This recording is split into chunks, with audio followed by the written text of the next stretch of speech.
sports. We are Baltimore. We are San Diego. Another day in the desert and another game between National League West rivals coming up. Second of three between the Padres and the Diamondbacks from Chase Field in Phoenix.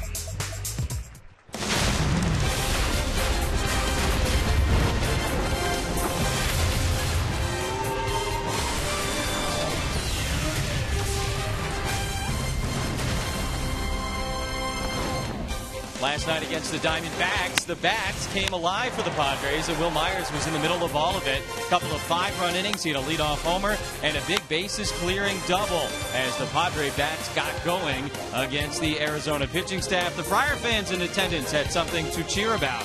Justin Upton against his old team this season. Yeah, you got to like all of that. 4 homers, 3 doubles, and 9 runs batted in 14 games against the Diamondbacks this year. Welcome inside Chase Field with Mark Grant. I'm Jesse Agler. That was a lot of fun last night, particularly offensively, in contrast to what took place over the weekend in San Francisco. What an up-and-down season it's been. It's 10, 11, 12 runs, and then all of a sudden, sometimes the Padres get shut out. But remember, in San Francisco, Peavy pitched well, and then Madison Bumgarner, and then Mike Leake. But last night, hopefully the Padres parlay some of those runs from last night into tonight for Tyson Ross. They did it with speed. They took advantage of some errors as well. Last night, 10 runs. The previous 3 games, that's 4 runs, not an average.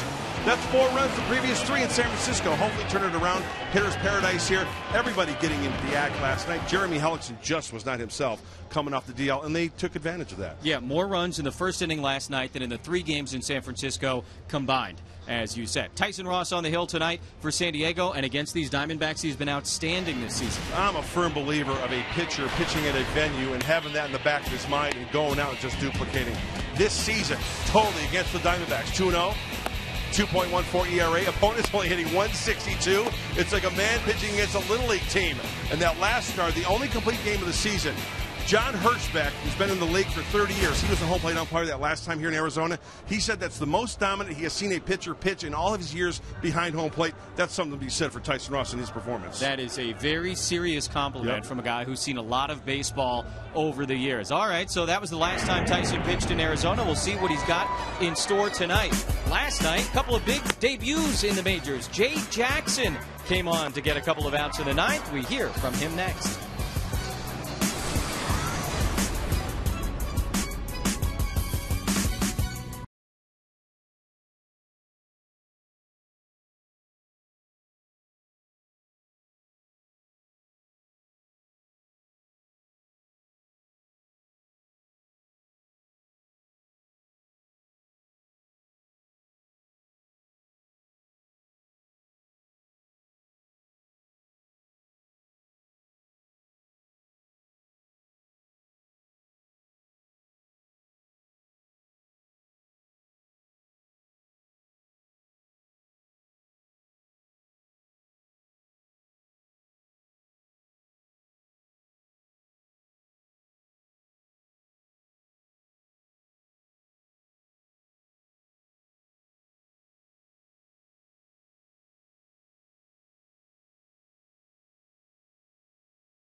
brought to you by Petco. What we feed them matters.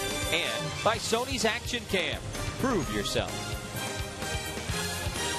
Welcome back. Game 2 between the Padres and the Diamondbacks as San Diego looks to lock up this series tonight. Now, Jay Jackson has had a long road to the big leagues. He was drafted in 2008 and surged up to AAA just a year later. But in the 6 seasons in between, inconsistencies are what kept him out of the major leagues until last night when he made his big league debut. It didn't go the way he wanted, but as he says, nerves might have played a little factor. It felt amazing. There was so many emotions going through me. It definitely didn't go the way I wanted it to, but it's okay. It's a good start just to be able to get out there and get the nerves out and just be able to finally be on a mound that's in the big leagues and have that moment. You know, it was crazy. So congratulations, Padres pitcher Jay Jackson on his major league debut yesterday. He said now that the first one's out of the way, he can focus, throw his stuff. He said he was a little timid yesterday, which is why you saw some balls get crushed against the wall. Well, game 2 coming up between the Padres and the Diamondbacks. Tyson Ross taking the mound tonight for the Padres. His last outing here, he went all the way. Complete game for Tyson. See if he can follow suit tonight. First pitch is coming up from Chase Field.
Off against Jeremy Hellickson.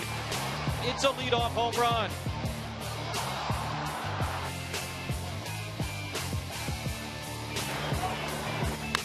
A bases clearing 3-run double for Will Myers. And it's all going very, very nicely for the Padres.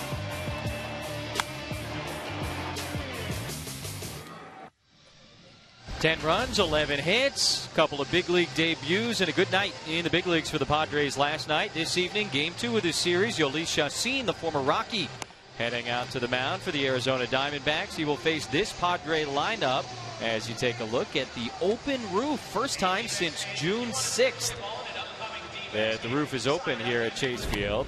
Padre lineup brought to you by Toyota. No reason to mess with things at the top. Will Myers hit the leadoff homer last night. He will lead off again here this afternoon. Solarte, Kemp, Upton, Jerko, Spangenberg. Austin Hedges was scheduled to start anyway tonight, but then Derek Norris took that foul ball off the hand, so even more reason for Hedges to be there. Pitcher Tyson Ross will hit 8th with Travis Jankowski in center field batting 9th against the former Rocky. 27-year-old Yolis Chacin, just his 3rd start of the season with Arizona. And the scouting report for Chassin is brought to you by UCSD Health. Third organization this year. Fastball, not an overpowering fastball. Slider, changeup, curveball, and he relies on location, trying to work for that grounder. Yolis Chassin was with Colorado in spring training. They released him in late March, and Will Myers, who started the game with a home run last night, at least thinking about starting the game with a bunt here this evening. He takes strike one. For Myers last night, the leadoff homer, the second of his career, both of them taking place this season. He was 2 for 4 in the game, and he tied a career high with 4 runs batted in. Great way to start the game, just the 5th pitch of the night. Going the opposite way, the wrist is feeling nice, Will Myers said, when he starts wearing out right center field. All things are good in the world of Will Myers. 2 of the 3 leadoff homers the Padres have hit this season coming from Will Myers. Matt Kemp had the other, and it was against these Diamondbacks. Alfonso Marquez behind the plate tonight, calling balls and strikes. Crew chief Tom Hallion at first, Dan Bellino at second, and the third base umpire is Bruce Dreckman. 2-1 to Myers, and he hits it hard and foul. Over towards the third baseman, Brandon Drury, 2-2. Yeah, that home run he hit last night, it was away. He took it that way. Chassin, a handful of pitches, trying to pound him inside. That last pitch was over the hard plate as Yangervis Solarte waits on deck. He's done his fair share of leading off this year, although when Myers has been healthy, it has mainly been his role. Chassin delivers, and he gets Myers to chase. So the leadoff man strikes out here in the top of the first inning. As we take a look at the Diamondback defense, brought to you by David and Goliath for California Lottery. A couple of changes from last night. Left side of the infield is new. Drury at third. Nick Ahmed getting the start at shortstop. Owings and Goldschmidt on the right side, with Peralta, Pollock, and Inciarte in the outfield left to right. Wellington Castillo behind the plate as Solarte stands in. 2 errors last night in the first inning for the Diamondbacks, and the Padres took advantage of that. Goldschmidt on the big hop will flip to Chassin, and Solarte retired on just 1 pitch. 2 gone here in the top of the first inning. That'll get Matt Kemp to the plate. Single, walk, couple runs scored last night. And maybe as big as anything, with the Padres having that big lead, able to take a few innings off in the back end of that game. That's crucial. September, it's a long season for everybody. Everybody's aching at this point in the season. If you go up to a player right now and say, hey, you 100%, they'll laugh at your face. Yeah. Everybody's nicked up. And with a team like that, the Padres, Derek Norris got one off the hand last night, the throwing hand, a foul tip. He was taken out. Austin Hedges went in behind home plate. No, when you have a big lead like that, Jesse, that's the starters really like that. Yeah. A little bit of a blow. Particularly for a guy like Kemp, who has played as much as he has. And the Diamondbacks, I mean, they went full Cactus League on the thing. They just emptied the bench. And a lot of those young September call-ups got the opportunity to play a couple of innings. Which is understandable when you think about life as a September call-up, right? A lot of these guys, it's a pinch hit appearance here. Yep. Maybe you come in and you have to play an inning of defense. But Chip Hale last night able to get, some legitimate multi-inning experience for a couple of those guys. Everybody cleared pretty much the roster last night, didn't they? Unbelievable. Yeah, I'm sure there'll be those starts too in the month of September when all the minor leagues are done. It's going to be a spring training game probably with the call-ups and the expanded 40-man roster. Guys getting starts so they can get 3 or 4 at bats, or like a Robbie Erlin or a Casey Kelly can get a start, maybe get 5 or 6 innings in. Inside to Kemp, 2 balls and 2 strikes. Yeah, all but 3 available position players were used in the game last night. That's for the 2 teams combined. Arizona used everybody who was available. And for the Padres, just 3 guys did not get into the game. Barmes, Melvin Upton, and Alex Dickerson. That's all hands on deck. Yeah, it is. Except for 3. So 6 hands. Yeah. Justin Upton is on deck. The rosters are bigger now, and so the games do change a little bit. We're talking with Russ here, who does a good job helping us out with stats and notes throughout the game. He said if you totaled up the number of relievers these 2 teams have here tonight, it's 27 guys, more than a regular season roster. Gosh. Just in relief pitchers, 27. Kemp hits that one high to left, not too deep. Peralta coming over. He'll make the catch, and a 1-2-3 inning for Yolis Chacin. Tyson Ross has been so good against Arizona this season. Matt Kemp just missing that one.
Diamondbacks, the 28-year-old, making his 31st start of the season.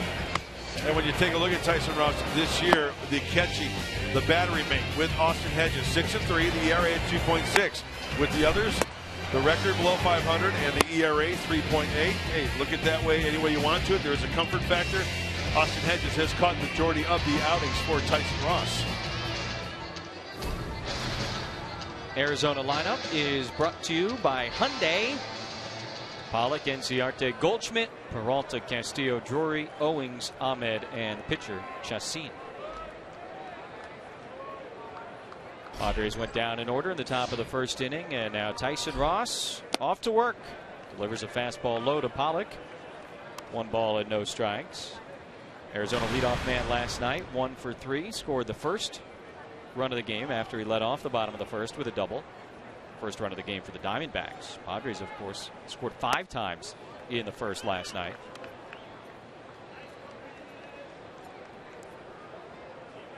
Tyson Ross, his last time out was Thursday against Colorado at Petco Park. Did not take a decision. 3 runs, 4 hits in 7 innings. No walks, 6 strikeouts, but 3 solo home runs allowed to the Colorado Rockies, which was very out of character. He had allowed 5 all season going into that game.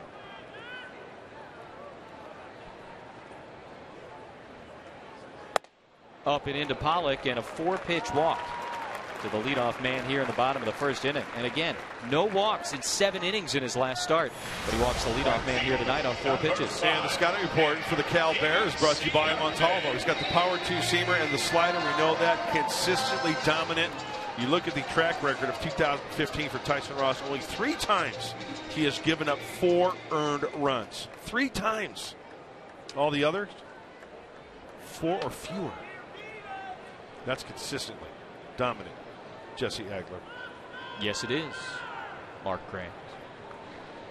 Leadoff man aboard, and the right fielder Ender Inciarte steps in. 0 for 2 with a walk last night. And Tyson drops a slider in there for strike 1.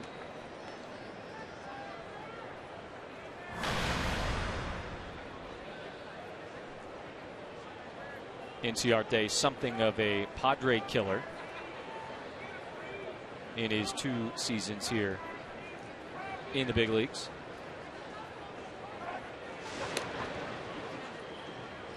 You know, going back to that statistic regarding the catching situation, Hedges and others, Austin Hedges has caught majority, right? So when you look at all others, it's kind of, I don't want to say skewed, but it might be a few, 4 or 5 that maybe it was one outing where he gave up 4 runs, and it kind of skews the numbers a little bit. You got to go back and really dive into the thing. Right. And even a good outing can skew the numbers. He caught the complete game here. Ross's best start of the season, one would imagine.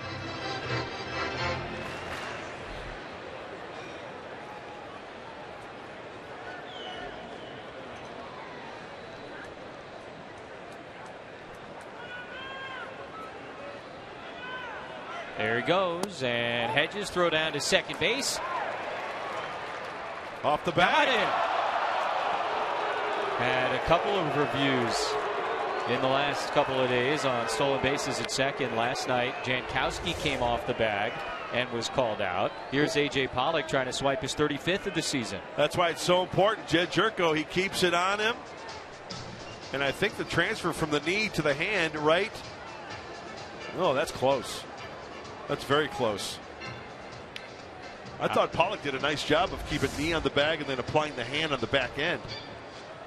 Yeah, Chip Hale, one would think, is going to challenge this one unless the Diamondbacks had a view that we have yet to see. Let's take another look at it, because I'm with you. At this point, I don't see him coming off the bag. Or maybe right it's his there. front leg and his back leg. Arizona is challenging it. Yeah, maybe it's earlier on in the slide. Here's We were what I'm sort of thinking. focused on the end. Right, the front leg hits, and then that overslides the back, and then the back leg comes. Maybe there's a point in time when he came off the bag there when Jed applied the tag.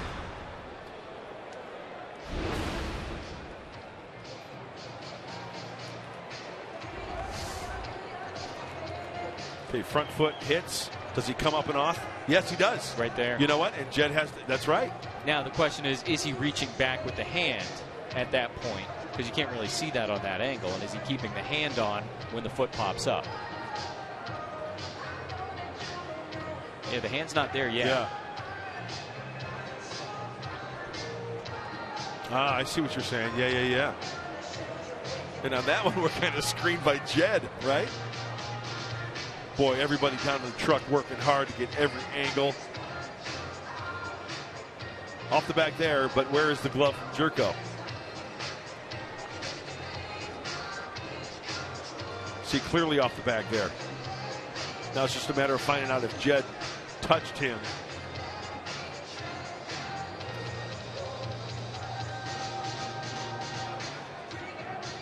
Yeah. You know what? I got safe. I'm tempted to agree with you, but I feel like this could be one where they could very easily say, hey, we don't have a good enough look at it. Exactly. And we're just going to have this one stand. Because I don't think there's a really super duper obvious. Did you just say super duper? I did. So not a super duper obvious look where Right. you're going, oh yeah, he's clearly Correct. whatever. Say 4 out. And once again, the longer it goes, the more it leans towards standing. Call on the field is at second base. He is out, according to the second base umpire, Dan Bellino. He's the calling umpire on the right, and the crew chief, Tom Hallion, on the left. Always in on the call to New York. And the guy in the middle, he's just loving life right now. He's at a big league ball game. Gets a pretty good seat, too. It looks like he's holding the defibrillator right there, just in case. So A.J. Pollock trying to steal second base. Austin Hedges, who's thrown out about 35% of the guys who try and steal against him. Well, here comes the jury. Wow. Video replay review. The run is safe at second base. The call has been overturned, and the Arizona Diamondbacks retain their challenge. Okay, so front foot off the bag, the second leg comes through, but Jed didn't have the tag applied in the time when there was no contact with the bag. That's their call. So the Diamondbacks win the challenge. Stolen base number 35 for A.J. Pollock. And oh, by the way, 1 and 2 to Inciarte, who chops that one foul. I feel like we've seen ones this year that looked more overturnable than that one that they just let stay. Kind of seems to change night to night sometimes. So the Diamondbacks retain the challenge. 1 and 2 to Ender, who pops that one up. into right field. Kemp coming in. Pollock tagging at second. He won't go anywhere as Kemp returns a strong throw to the infield. One away. Padres defense is brought to you by your San Diego County Ford dealers. Upton, Jankowski, Kemp in the outfield left to right, same as we started last night. Solarte and Jerko on the left side. Spangenberg and Myers on the right. Also the same as what we began with yesterday. The change is behind the plate. Austin Hedges catching Tyson Ross once again here tonight.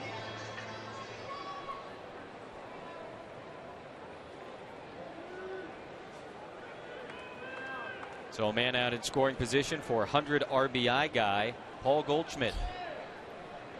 RBI double in the first inning last night. That's a good move. Many times runners will take third base if you just one look them. You got to get the sign, you get in set position, you look maybe once, twice, even 3 times. Goldschmidt leading the Diamondbacks in average, home runs and runs batted in. Swings at the first pitch. It's over Ross. That's Spangenberg charging, and he got it. Nice play by Corey Spangenberg coming in on the ground ball behind the mound. Padres second baseman gets the second out. Hey, that's a nice play by Corey, going away from the play and then having to throw across his body right to the chest of Will Myers to get the hot hitting. Big threat in the lineup, Paul Goldschmidt. Hey, keys to the game. Brought to you by your San Diego Honda dealers. Jesse, you and I talked about this. Hey, maintain the momentum. Last night, 10 runs, 11 hits. Keep that up. And repeating Ross, we documented what Tyson Ross has done against the Diamondbacks this year. Keep it up. And especially his last outing here in Copper Square. I like when you use alliteration. Peralta fouls the first pitch off. Thank you. You're welcome. 11-game hitting streak for David Peralta. Longest of his career. Has hit safely in 19 of his last 21 games. Going real good right now, and talked a lot about the Arizona outfield last night. Coming together very nicely for Tony La Russa and Dave Stewart in the front office, and Chip Hale down in the dugout. Knowing you've got 3 guys you can just sort of throw out there every day, and they're going to produce offensively and at times be really good defensively as well. Chief Baseball Officer Tony La Russa.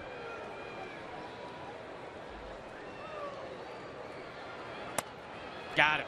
Tyson Ross freezes Peralta and comes up with his first strikeout of the night, his 186th of the season. We've played 1 at Copper Square, no score.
You'll see a lot of the newcomers, the new faces, call-ups here in the next couple of days, and it may be earlier for Robbie Erlin. He is going to start on Saturday. It will actually be the first left-handed starter for the Padres since Erlin started a game last September. So he's going to have that fifth spot in the rotation, and then you may see it stretch out to a six-man rotation, and Casey Kelly will get some starts as well. All right, Chris, thanks a lot. Odrisamer Despaigne will go back to the bullpen. Yeah, Erlin starting game 162 last year in San Francisco, and since then, all right-handers for the Padres. Justin Upton against the right-handed throwing Yolis Chacin takes the ball 1-0. Justin scored a pair of the 10 Padre runs last night. 25 home runs out of the left fielder. Gotta like that. And now 2-0. Well, we talked about the numbers for pick the stick for Justin Upton. 1 for 16, 10 strikeouts. Well, hitters count right here. See if he can take advantage of it. The tide's got to turn. Being selective here as Chacin works him down and away. Yeah, you don't see a hitter like Justin Upton with numbers like that very often, and he's still a big deal here. Having some diamond snacks. Upton crushes that one. Really? Just like you said, second deck in left field, a monster shot for Upton, his 26th of the year. Watch out, Button and Pomerantz.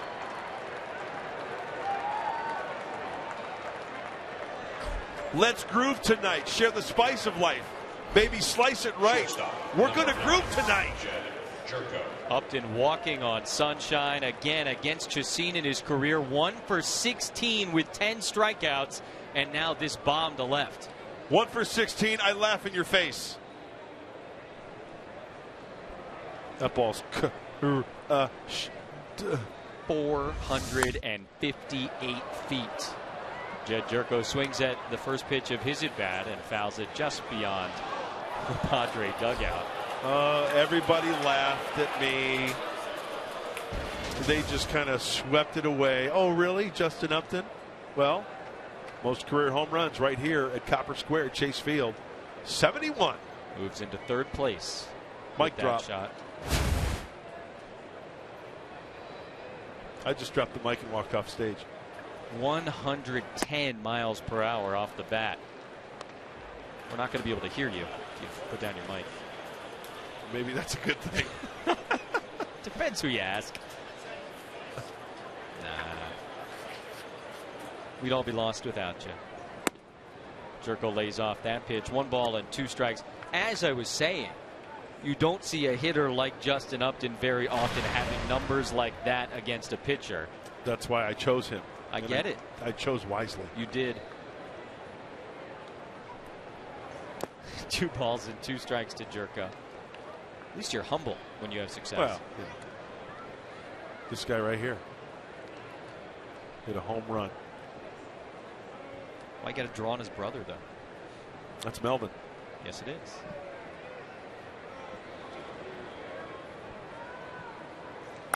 Jerko hits that one in the air, center field, shallow. Pollock comes in, takes control, makes the catch, 1 away. Hey, tonight on SD Live, 2 young Friars recently called up to the big show. They stopped by the show. Meet Travis Jankowski, Alex Dickerson tonight after the Padres Live right here on Fox Sports San Diego. You hear the pain?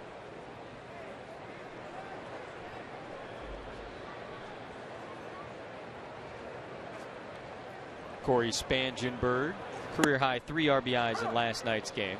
Takes a strike from Chacin. 2 for 4.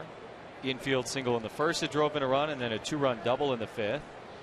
Also scored a couple runs, stole a base. Big night for Corey Spangenberg last night.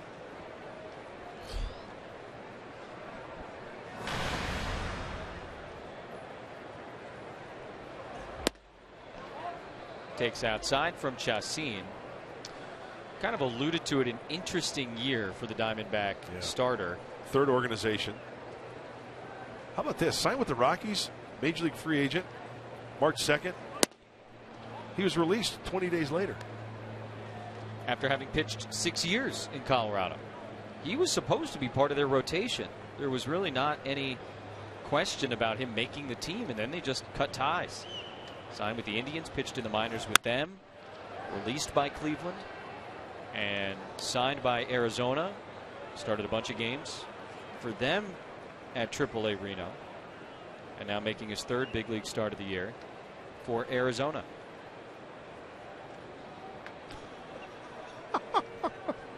As a Ron Burgundy fan.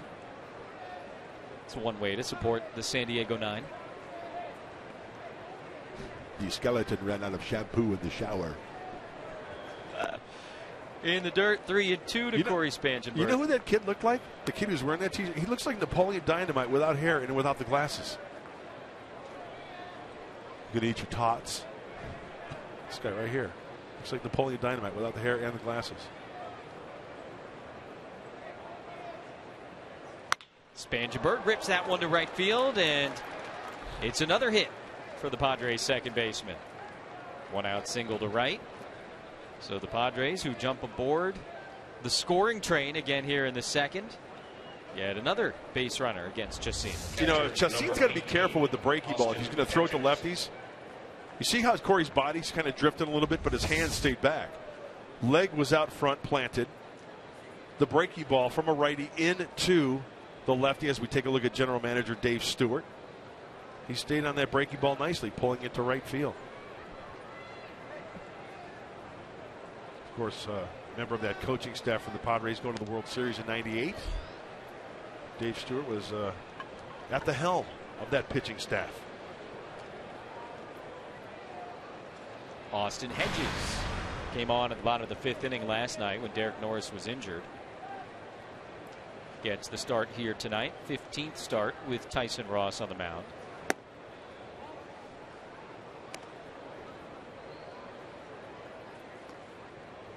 He has caught Tyson more than any of the other Padre pitchers. He and Kennedy and Hedges have hooked up 10 times.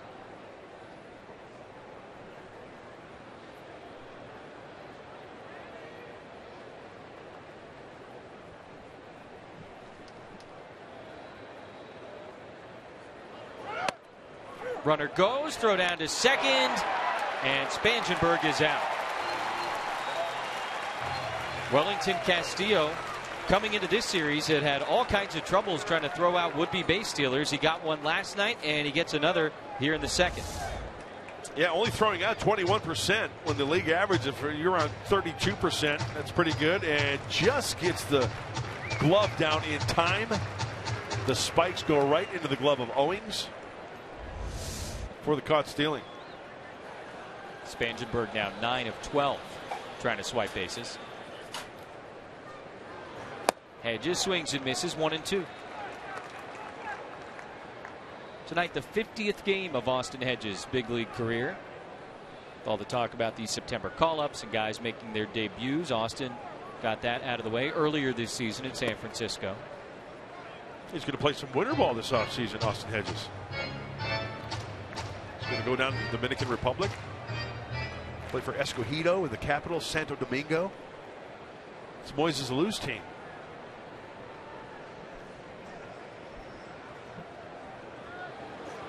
Got him. Good slider. Chacin with his second strikeout, but the Padres strike first here in the top of the second inning. Chacin had great success against Justin Upton. Not tonight. A 458-foot bomb.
Fan photo. Use the hashtag SD Data Strong Fan. You might just see yourself in an upcoming broadcast brought to you by T-Mobile. How about the helmet? That's going old school. Let's go with Mike Ivy. Anybody can wear a hat to a ball game, but if you bring out the helmet, that was one of the first things that I wanted as a kid when I went to either Comiskey Park or Wrigley Field. I wanted the plastic helmet. The one with all the ice cream in it? No. Passed on the ice cream? Yeah, no, I didn't. Wellington Castillo leads off and swings at the first pitch from Tyson Ross. Fouls it back. Mentioned Tyson's complete game here earlier this season, June 20th. Only complete game the Padres have had this year. He allowed a run on 3 hits, and the only run of the day was driven in by Castillo. 2-out double in the 7th inning.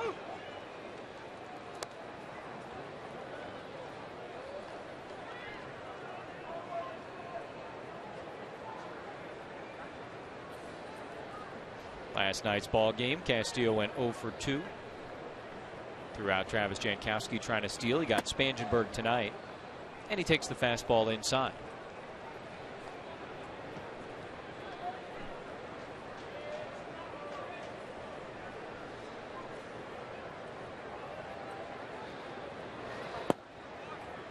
Slider backs up on him, misses low, 2-2. Talk about Chassin's interesting season. Castillo, like his battery mate tonight, has played for 3 different teams this year, 3 different organizations. Cubs, Mariners, and now the Diamondbacks. You don't see that very often. No, and if you're a catcher, you stay healthy, I think you're going to find a job, especially if you've been around for a while. Especially if you've hit 17 home runs. Yes. Hits that one into left field. Upton will come charging in. Castillo, not much speed. He just sort of ambles into first base with a leadoff single here in the 2nd. And there goes the no-hitter. Off the end of the bat. Wow, they're going double rows in the Padre bullpen with the September call-ups. And what's with the look at the shoes here of Casey Kelly. He's got his pants over his scoots down there in the bullpen. Very interesting. Yeah, that's got Uniwatch written all over it. He's got the Angel Flight bell bottoms working. Drury, the third baseman, takes a fastball strike from Ross. That was a thing for a while. The guys would, kind of pull them back behind their heels. Some guys still do. Yeah, that's illegal, I guess. You can't. I mean, he wouldn't do that during the game. No, obviously. he's just sitting out there. So it's a fashion statement. Yeah. In the bullpen. Like you said, strange things happen out there. Love the bullpen. Nice job by Hedges keeping that one. You know what? I'd like to do a game from out there. From the pen? Yeah. That'd be fun. As Austin Hedges, we know his catching skills. This is the breaking ball. Anticipation. Squares himself up. Who would you sit next to in the Padre bullpen? Well, I'm a big Willie Blair fan and Justin Hatcher. I love those guys. And I love every other reliever out there. Oh, okay. They're my guys. Just high with the slider. 2-1. There's Willie.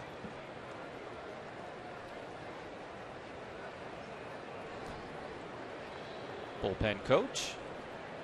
Theodrusimer Despagne. He's out there now, as Chris Button told you. Robbie Erlin will take that 5th spot in the rotation on Saturday in Colorado. Foul back to the screen. 2-2. Drury drove in his first big league run last night. Makes his 4th big league start this evening.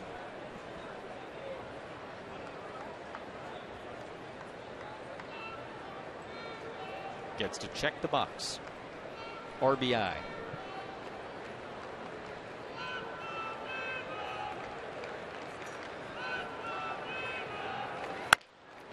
On the ground and slowly to Spangenberg. He has just one play and he makes it. Castillo goes to second base. 1 away.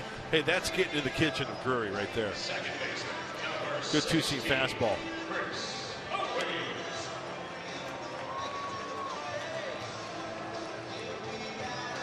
Second baseman Chris Owings 0 for 4 last night with 3 groundouts. One of them was up the middle, and Jed Jerko made a really nice play on it at shortstop. Jed out there again tonight at short, and seems like every night does something impressive. Yep. Castillo on second, 1 out. And Owings can't connect with that inside fastball. Out of the hand, looks like it's to be down the middle, and then once it gets up on you, that's down near the knuckles of Chris Owings. You know, Tyson will throw that cutter too. He's been throwing that cutter recently.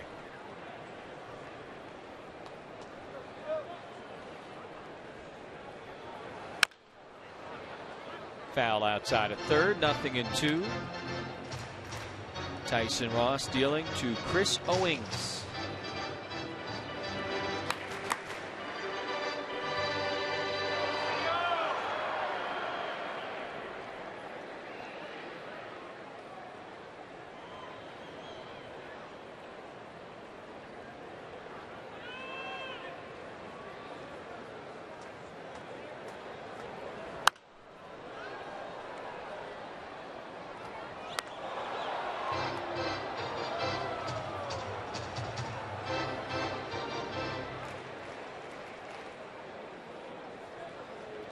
One of the things that was so impressive about Ross's complete game here was that this is not exactly a pitcher's park. And certainly Petco has played more fairly this season than in years past. Owens shatters the bat and pops it up on the right side. Myers is there, 2 away. So Tyson back to work. How about another Tyson? Going to go out to the mound. Tyson Chandler, the Phoenix Suns. Let's check it out. I don't know about that. It's a little tough. Yeah. And you know what? This, looking at that, and he's a great athlete, obviously, but I think that just confirms my argument to where baseball players can play other sports better than other sports can play baseball. I mean, he's right next door. You want to go tell him? Gladly. Do you know what I'm saying, though? You take a baseball player who's a good athlete, you have them shoot a basketball. Right. They're going to look decent. Some of them. You have a majority of them. You get a guy to throw a football, he's going to look decent. Go ask him. But you get a basketball player or a football player to throw at a first pitch, it looks like he's never come in contact with a baseball in his entire life. Tell me I'm wrong. Seriously. I get your overall point, but I mean, there are plenty of things a basketball player could do that a baseball player could not. And so on and so forth down the line. They're all very specific skills. Hey, great job on the first pitch, Tyson. Nice job. First pitch? Awesome.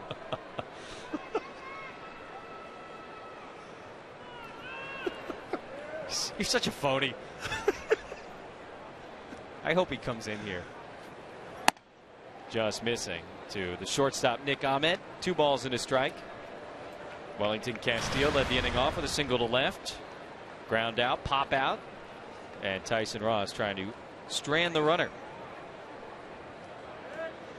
Ahmed pinch hit in the 8th inning last night. Flew out to center field.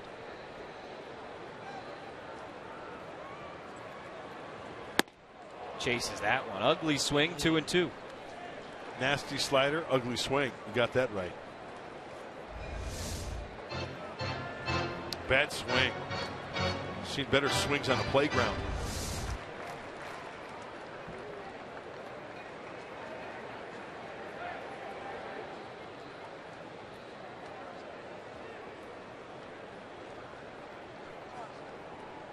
Tyson trying to finish him off. 2-2. Yes, he hold did. up? First base umpire Tom Hallion rings him up. Second strikeout for Tyson Ross, and second straight inning he strands the leadoff base runner. Ahmed trying to hold up. He could not. 1-0 Padres after 2.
earlier this summer. He goes deep. He's had a great season at the plate for San Diego, one of the most productive hitting pitchers in all of the National League, and he leads it off here in the top of the third inning. Most hits by a pitcher this season, only Bumgarner and Greinke, more than Tyson Ross. Well, it just goes to show you why baseball players are probably the better athletes of all of them, because they got to do it on both sides. You got to do it on the field and offensively with the bat. Sure. Unless you're a DH. But does a DH belong in the Hall of Fame? No. Tyson, ooh. I was about to say shows a good eye, but Chacin gets the strike call at the knees, 1-1. Tyson Chandler of the Suns throwing out the first pitch, and wasn't the best throw ever. 2 balls and a strike to Ross, and Chacin respecting the offensive capabilities of the opposing starter here tonight. They know. Opposing pitchers know about Tyson Ross. I mean, it's his 31st start of the year, and the guy's hitting .235. That's legit for a pitcher. And he hits that one up the middle, right past Chacin into center field. Hockey suit. His 13th hit of the season. Oh, Mark Kotze. Alonzo Powell. They've got to be smiling ear to ear. Look at the big guy. Going right back up the box, right through the wickets. So in this situation, pitcher hitting 8th means leadoff base runner in the top of the third. Number 9 hitter Travis Jankowski stands in. He hit 8th last night. It was just the second time he had done that. Most of his starts have come right here in the 9-hole.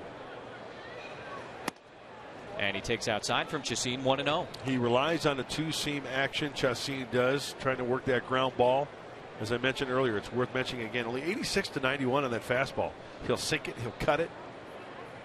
If he is in fact going to throw an off-speed pitch, a breaking ball, it's probably going to be a slider. Jankowski puts a bunt out in front of the plate. Chacin with the bare hand throws to first, not in time. What an effort by Chacin. But Jankowski just too fast. He shouldn't have even had a play on that one. First baseman Will Myers. Well, Chacin was looking up, looking down, looking up, looking down, taking charge on the bare hand, and it was very close. That's an impressive play. And a very close play at first base, but Jankowski beats it out as we take a look at our top tier player profile, brought to you by Arco. Will Myers in 8 games against Arizona this season, a .424 average, healthy slugging percentage, couple of homers, including the leadoff shot last night. Now this is putting pressure on the Diamondbacks, and it works out perfectly with the pitcher batting 8th. 2 runners aboard now. Turn over the lineup.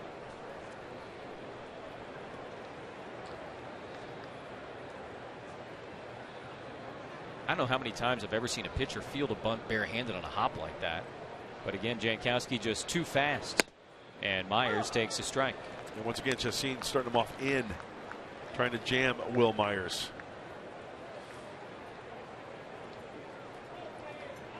Great numbers with runners in scoring position for Myers in the 45 games that he's played.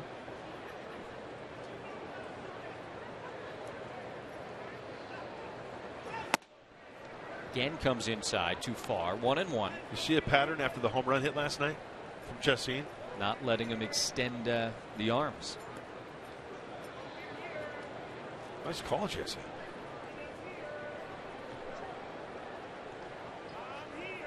Struck Myers out the first time up.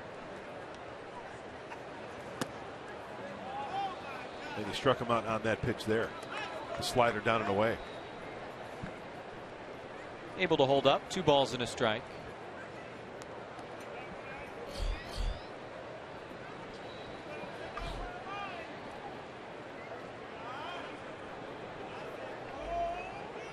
Ross at second, Jankowski at first, and Myers will step out. Regrip the bat.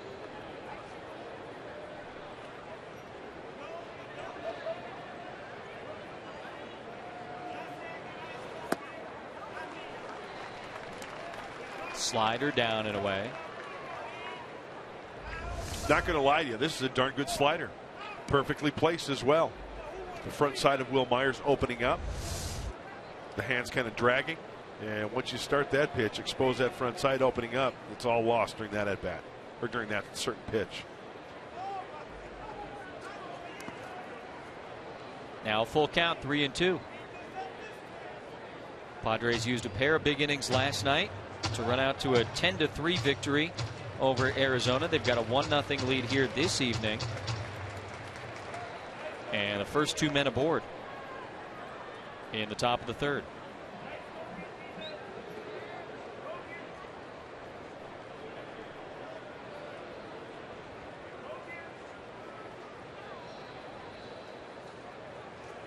Inside, ball 4, and now the base is loaded with nobody out. A good plate appearance by Will Myers.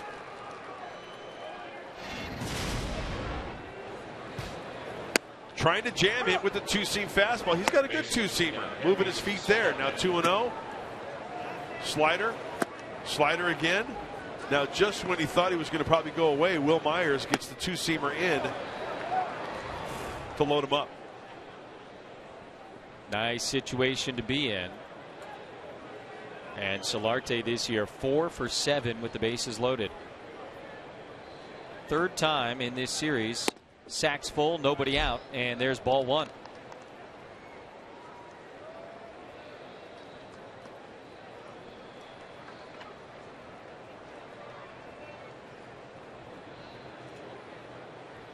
Oh, an extra base right here sucks the winds right out of the sails of the Diamondbacks early. Solarte yanks that one to right, but pulls it foul. 1-1. You got the sacks blowing a .08. Loaded. Hopefully Solarte doing some damage. Ross, Jankowski, and Myers.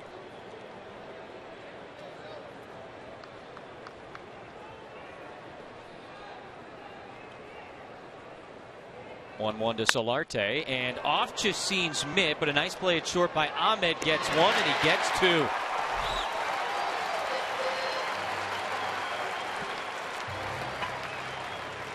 Run comes in. It's 2-0, but a really nice defensive play by the shortstop, Nick Ahmed. Actually got over Chacin. And you know what? How about Ahmed changing direction and throwing off balance? You know, Solarte, he doesn't have blazing speed, but that's a good change of direction play by the Diamondback shortstop. So Jankowski goes to third after Ross crosses the plate. No RBI for Solarte. So from bases loaded, nobody out to runner on third and 2 gone with Matt Kemp coming up.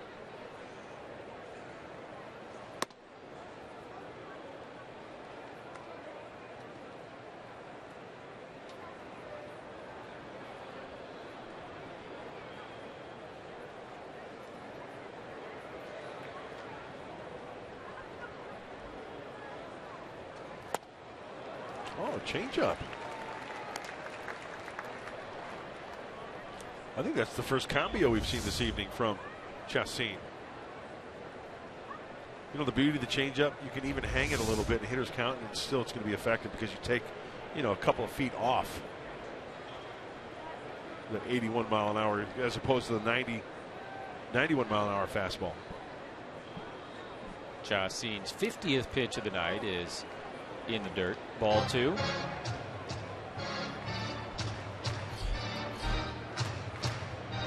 .50-50 split, balls and strikes. Last night's starter for Arizona, Jeremy Hellickson, who threw just the 1 inning. 37 pitches, only 16 were strikes.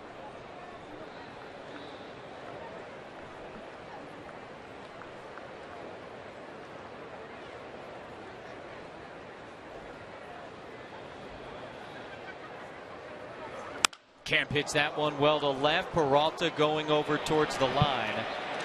And he'll make the catch for the third out of the inning. Padres had the bases loaded, nobody out. They get 1 and lead by 2.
One Casino. Play, win together in the heart of San Diego. And by Jack in the Box. For a limited time, try the new Portobello Mushroom Buttery Jack with melted garlic herb butter.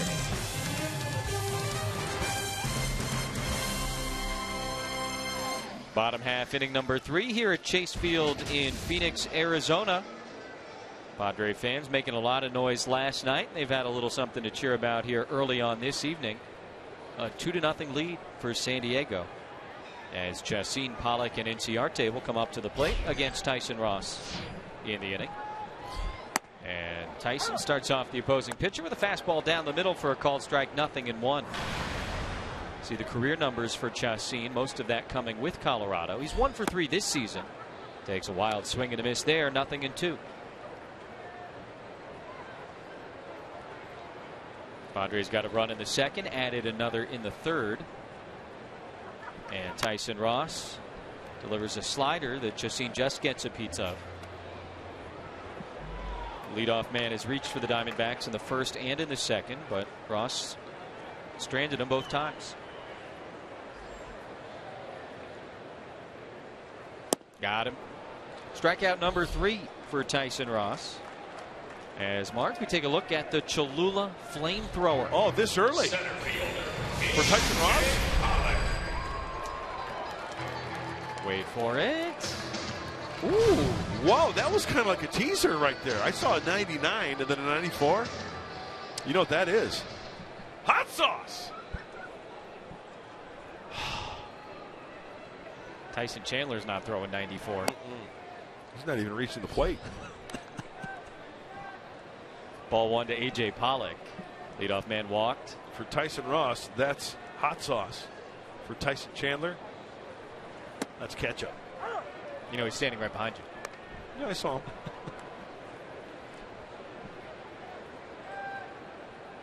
That's a sweet lid. Good for sun protection here in the desert. Yeah. Love that. Pollock on the ground, right to Solarte. 2 away. We talk about Tyson Ross's slider, right? But let's not forget the effectiveness of the 2-seam fastball. He has gotten in some kitchens. But look at this pitch here to Pollock.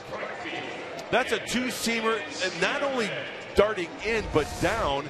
And there's not much a hitter can really do with that. So heads up, Yangervis Solarte. Ross hit his spot, the chopper to the third base side. That's a nasty pitch. So Tyson gets the first 2 here in the third, and now the right fielder Inciarte. Flew out to Matt Kemp his first time up, and Ross delivers a fastball low.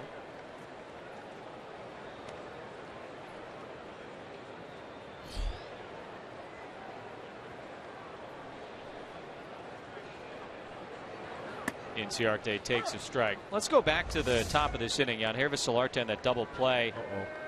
It's a little bit uncomfortable, and just a moment ago, fielding the ground ball from Pollock, gingerly taking a couple of steps. Something to keep an eye on. That one is over the head of Spangenberg and into right field for a 2-out single. Inciarte just muscling it over the Padres second baseman. And that keeps things going for Paul Goldschmidt.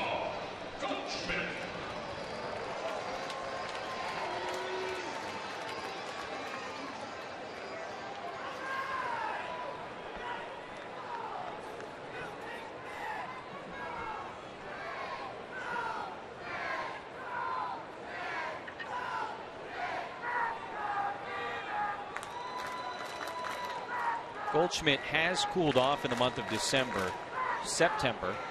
They don't play baseball here in December.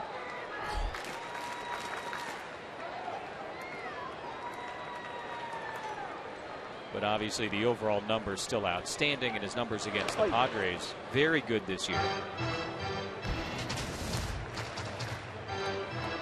So yeah, even with a quiet September, still second in the National League in RBIs, third in slugging and on base, fifth in hits and batting average. Complete player. 21 stolen bases. Plays a nice first base. And he's got a good eye. Takes that one 1-0. And every year since he's been in the big leagues, the numbers just keep going up and up and up. And this guy's fired up. Decaf, bro.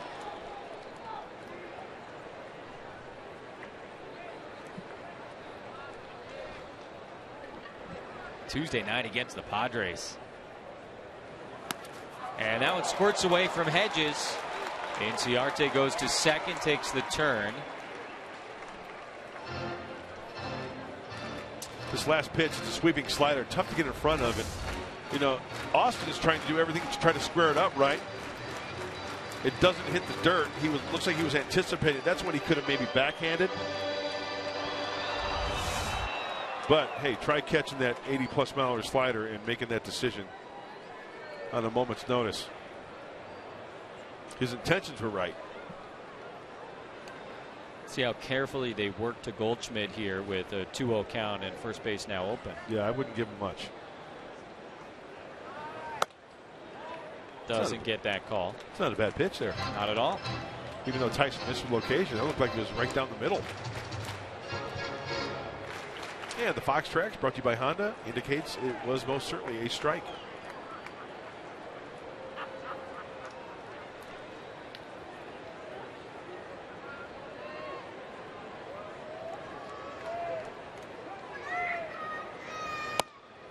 That is a strike. Do you see the movement on that pitch? This thing comes back, hits the inside corner. It's like a wiffle ball. Watch the two-seam action. Try squaring that up.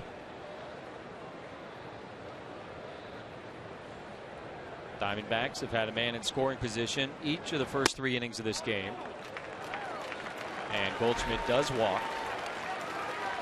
So 2 outs, runners on first and second, and now Tyson goes back to work against the left fielder David Peralta. Hey, that's okay. A force at any base. He struck him out last time looking at a good two-seam fastball in.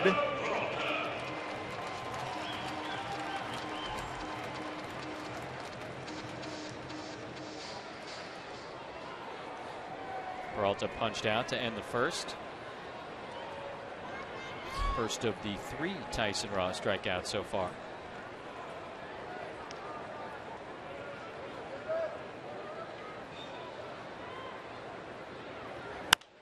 First pitch swinging, fouls it out of play. 0-1.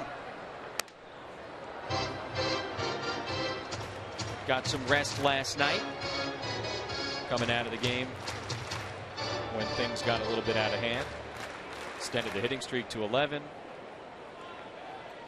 And then watched the rest of the night from the bench.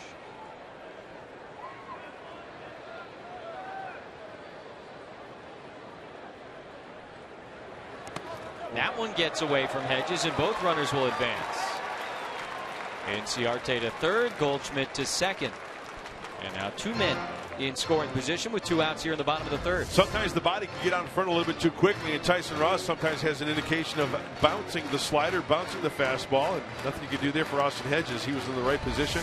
Sometimes you can't control the bounce of that pitch.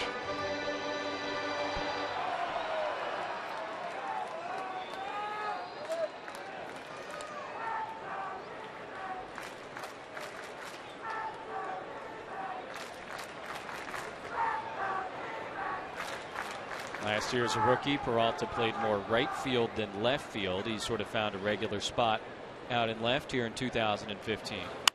And he hits that one to left, but foul, 1-2.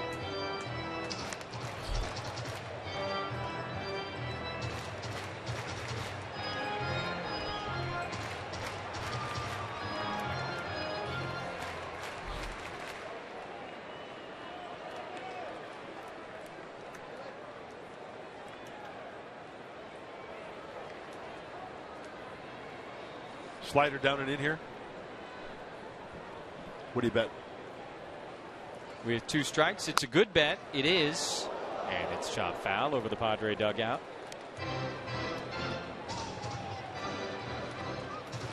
Different group than last night. Hey, look at that. NAU Lumberjacks representing a couple of Friar faithful.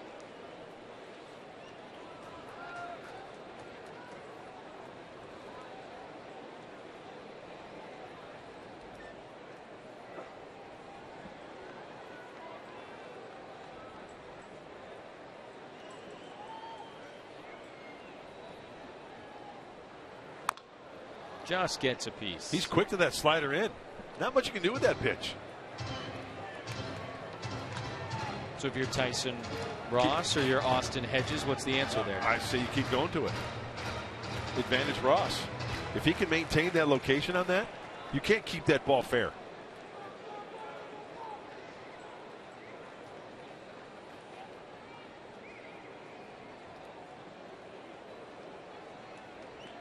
Fastball away.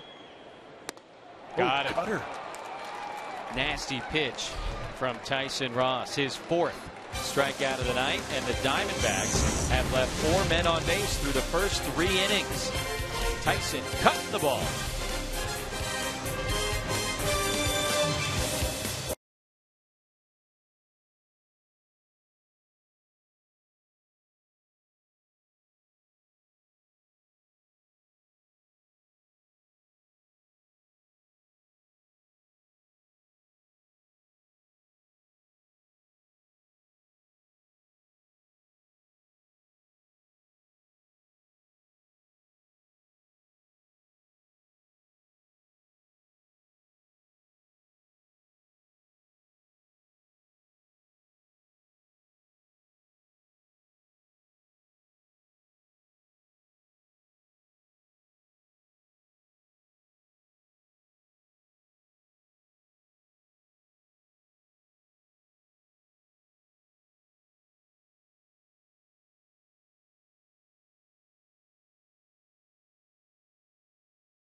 Got to cover a lot of ground. Sometimes got to change directions. Nick Ahmed takes this one himself. Talking about changing directions. Gets it, change, back, throw, tuck and roll. Nick Ahmed. He can cover some ground. He's got a good arm. And yeah, that's a Ram truck. Tools of the trade. Take a look at the MLB leaders for defensive runs saved, and Nick Ahmed among the leaders and keeping some pretty good company. Justin Upton leading off, and he takes a ball from Chacin. Justin provided the first run of the game by hitting the longest home run hit by a Padre this season. 458 feet out to left field against a pitcher who had his number.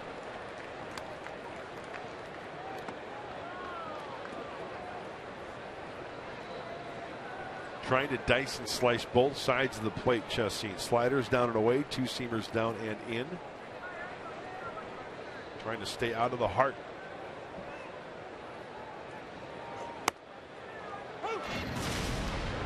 First at bat, second inning, forget about it.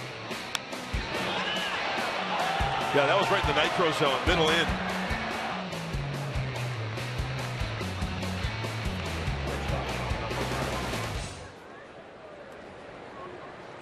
One-two from Chacin in the dirt. If you look up where that thing landed, it's a joke. You see a lot of home runs down the line here, end up in that bullpen in the corner. But the second deck is so pushed back. It doesn't really hang over the lower deck. You see it there. And he got it up.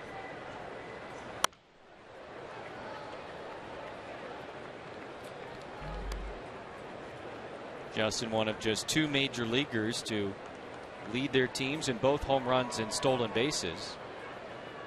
Curtis Granderson of the Mets, the other.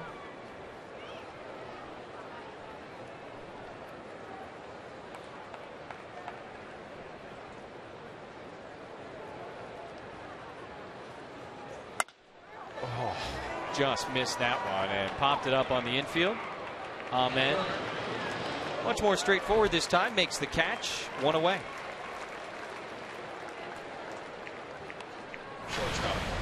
Closed captioning for tonight's game is brought to you by Wiener Schnitzel. One out, nobody aboard for Jed Jerko.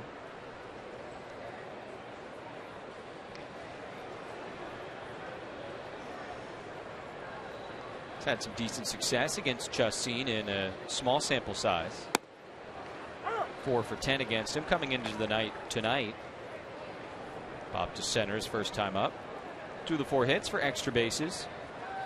You know, with the way Chassin is throwing tonight, trailing 2-0, it reminds me of what our own Mark Sweeney talks about as far as a hitter standpoint. 2 seamers down and in, sliders down and away. Get to a point where you eliminate one side of the plate and you look for that one certain pitch. I think Chassin's doing a fine job of doing just that. He made a mistake to Upton, made him pay. So you're saying as a hitter, if you see it coming in, you're saying, hey, that's a fastball. Right. And if you see it going away, you say, all right, that's a slider. Or you reaches for that one, and Goldschmidt was playing way off the line, but able to take it himself for the second out. Or you eliminate one pitch. You see that if you're looking away, you're probably thinking, okay, it's going to be a slider. But right. You see that pitch in, you just spin on it. If he throws it for a strike, you tip your cap, or vice versa. Flip phone. Old school. Yeah. I think he's periscoping from out there.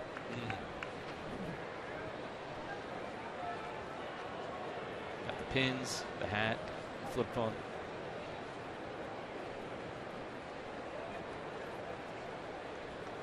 Corey Spangenberg flipped a single his first time up. And he takes strike 1 from Chassin.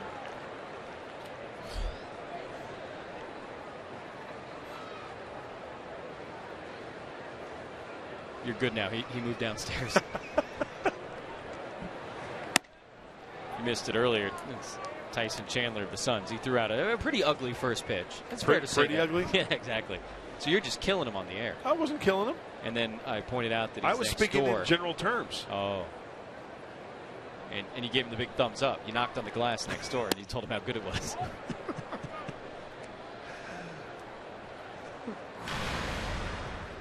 We've got a game break coming up deep in the heart of Texas. Astros, Rangers.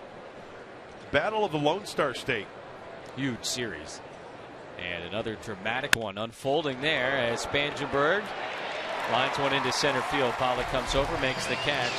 And a 1-2-3 inning for Yolis Chassin and a 2-0 lead for the Padres.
Mike Mark, thank you. Tyson Ross working to Wellington Castillo and holding a 2-0 lead.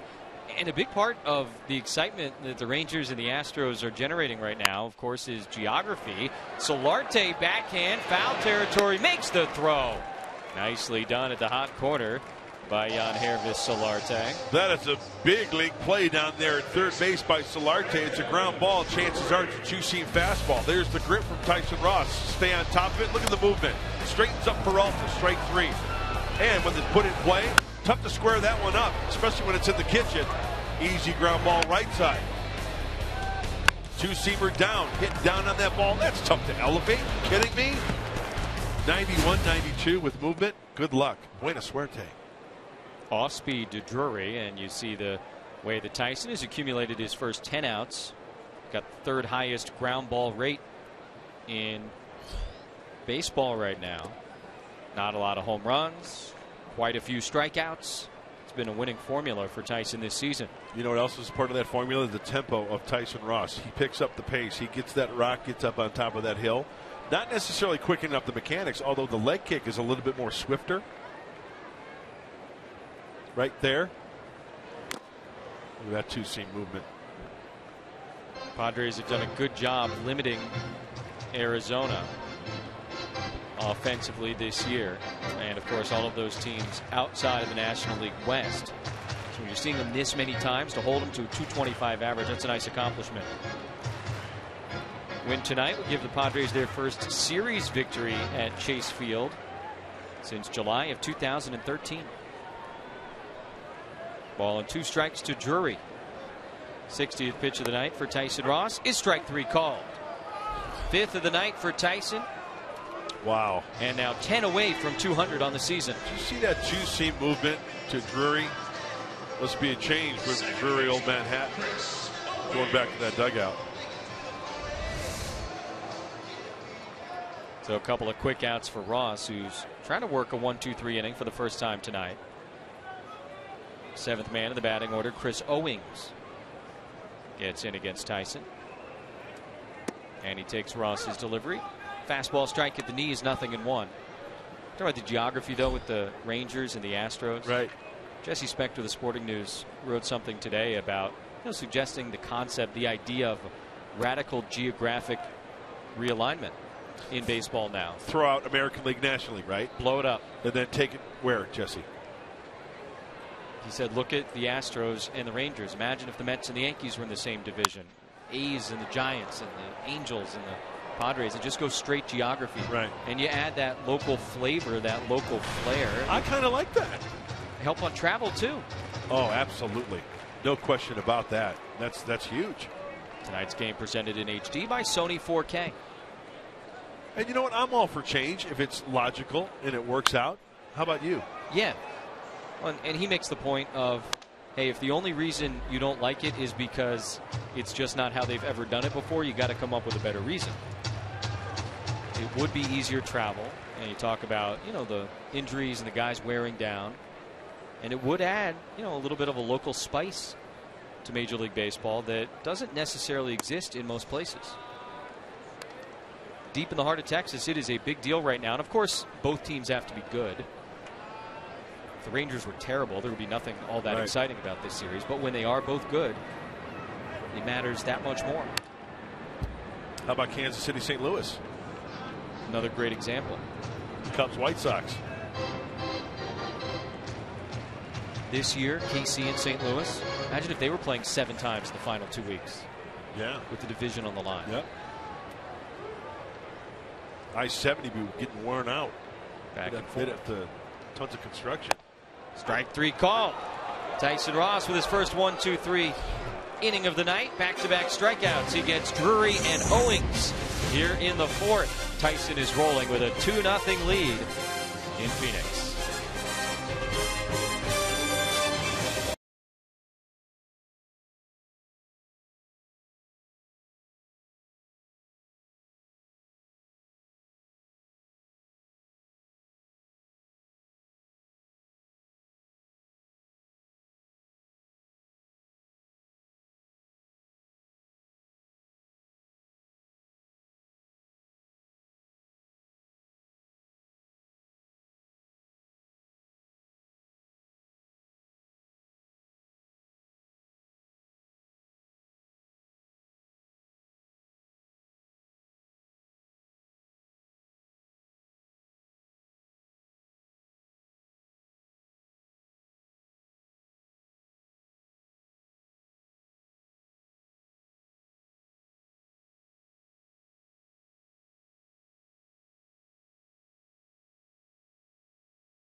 History brought to you by Geico. This date, September 15th, 2012. In a pregame ceremony, 4 U.S. Marine pilots unveiling a bronze statue of Jerry Coleman in Petco Park, honoring the longtime broadcaster for his 70 years of Major League service in the booth and on the field, and of course for his distinguished career in the Marine Corps.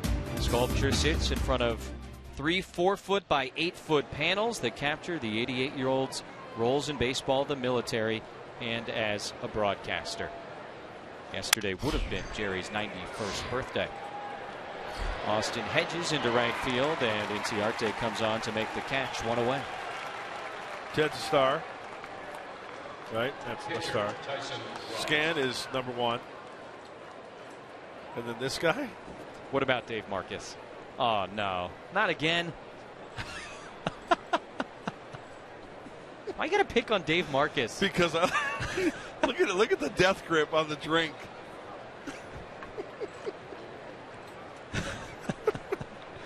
Why do I pick on him? Because I love him.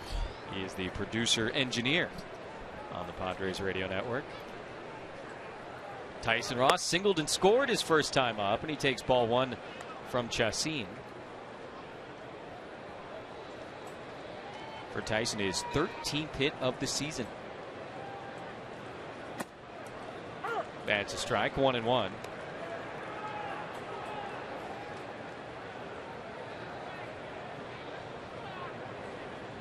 Last night, Arizona needed 4 different pitchers to get through 5 innings. Chacin threw 4 1/3, all on his own tonight as he delivers strike 2 to Ross. Mike Harkey, the pitching coach for the Diamondbacks, on the left. Chip Hale, the manager, on the right. He's throwing the ball well. Chacin is getting some movement. He made a mistake to Upton in the second. He hung one big time. And then the Padres manufacturing a run in the third. Ross lays off, and now a full count, 3-2. Look at the big fella working the count. This is like bonus stress on a pitcher. You know, he's got to work like this, no question, to the about opposing it. pitcher. Absolutely. Look at that. He fouls off a nice slider. You know, if you get a pitcher in the box that he's not going to do much of anything, you can throw a couple fastballs, finish him off quickly, as Ross did to Chacin when he struck him out in the third. It's almost like a little break. No such luck for Chacin against Ross, and that's ball 4. So Tyson Ross on base a couple times tonight as we check in with Chris Button. Well, Jesse, I don't know if you guys know this, but Baxter is not the only mascot for the Diamondbacks. Josh Coleminter discovered a new one. He brought in a hamster one day. This is Slider. It's a little baby girl hamster. He brought it in, put it in the little tumble ball, and started rolling it around the clubhouse, and it freaked all of his teammates out. So he said, "This is awesome. I'm going to keep it." So Slider, the hamster, is mascot 2.0 for the Diamondbacks. All right. So the Snakes have a hamster as a mascot. That's not a good combo. That's what I'm saying. Good thing they got him in that ball. Protects him. Roll around the clubhouse. Ross at first, 1 away for Travis Jankowski. Bunt single his first time up.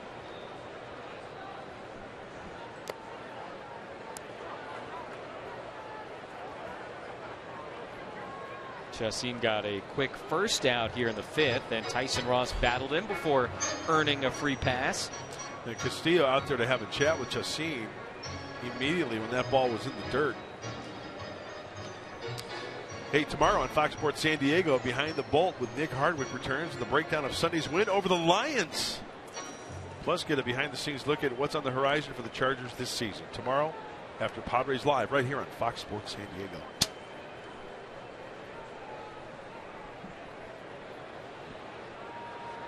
Two balls and no strikes to Jankowski. And there's one.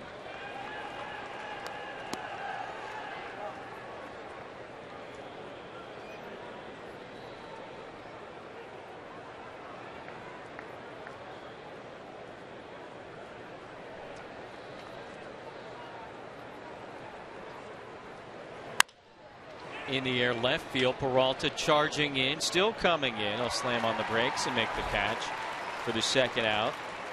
So Jankowski lifts one in the air the other way. Ross back to first. And the order turns over for the leadoff man, Will Myers.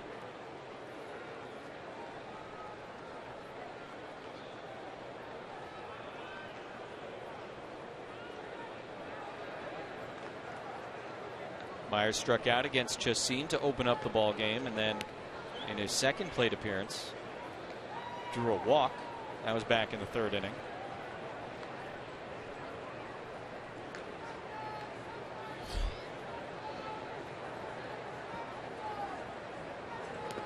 Well, Randall Delgado up in the snake pit for the Asps.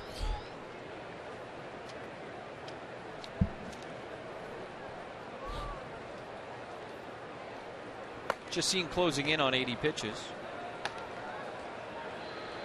As you say, he's been pretty good.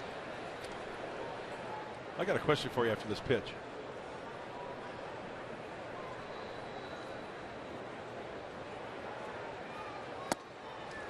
You know how fish is plural and singular? Sure. Is asp singular and plural? Or is asps a word? Like the snake? Yes. I don't know. I could look it up, but I was just wondering if you knew. You no, went I don't to know that Miami. one. You know a lot of snakes back there. Told you last night, not a zoologist.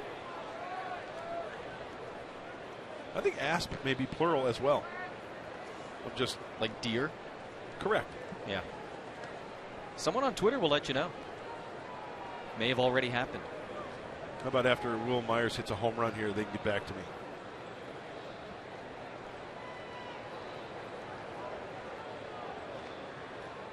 Ross leads off first, and the 2-1 is taken low. Ball 3. He's trying to peck away at that outside corner because Will Myers was exposed to that slider down away, opening up his front side and not putting a good hack to it. Got to be careful here.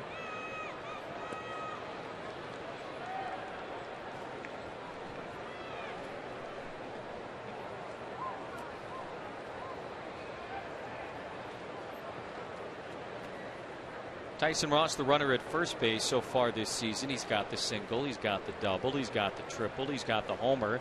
He has not stolen a base in his career. And Myers takes strike 2. You don't often see the pitcher taking off.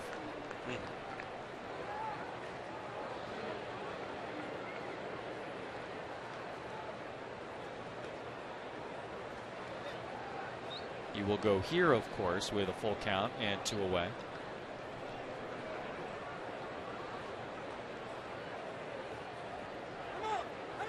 Time called. No pitch.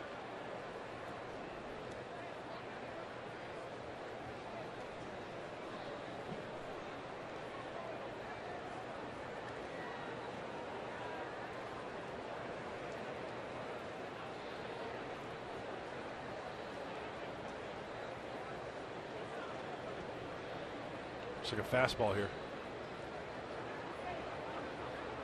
There goes Ross, and the payoff pitch is strike 3 called.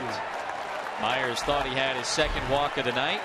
Instead, his second strikeout of the night, and the third for Chacin. Padres, though, with a 2-0 lead midway in the desert.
At Chase Field in downtown Phoenix, Arizona. Taking a look at the National University standings in the National League West. Padres now just a half game behind the Snakes for third place in the division. Dodgers comfortably ahead of the Giants as we head into the final couple weeks of the season. And here you go. Perhaps the three frontrunners in the National League MVP race. Harper in Washington, Goldschmidt here in Arizona, Nolan Arenado, who we'll see over the weekend in Colorado. These three guys, great seasons, great numbers. They all have something in common.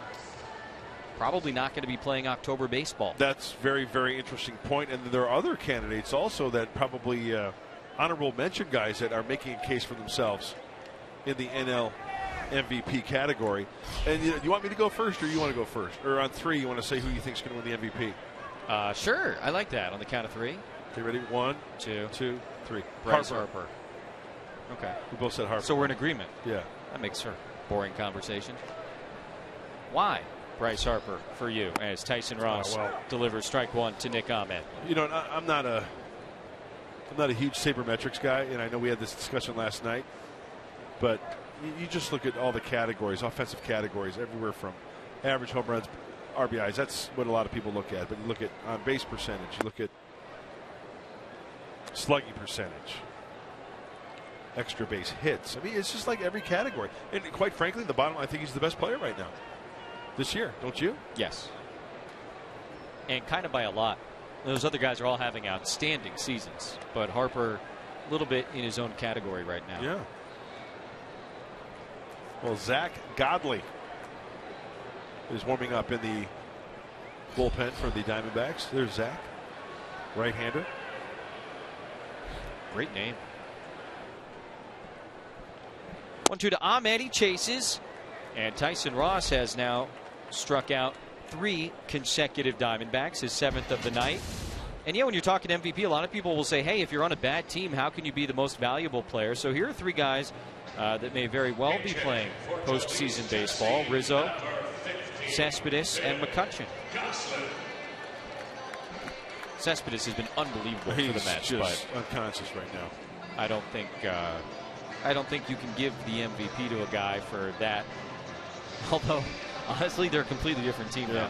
I get the argument. I don't agree with it, but I can see where people are coming from who say that. And there's a Bucco fan there. I have no problem giving the MVP to a team or to a player that's on a team that's in 4th or 5th place. I agree. It doesn't bother me. 1987, Andre Dawson. He had one of the most unbelievable years for a losing team I have ever seen in baseball. And unlike some other sports, maybe, if you're one guy that you can bat third, you can bat fourth, you can put up great numbers even with a little bit of help, you're not going to be able to carry the team to 90 wins. It just doesn't work that way. And how does a guy, I think that makes it even more of a case for a guy.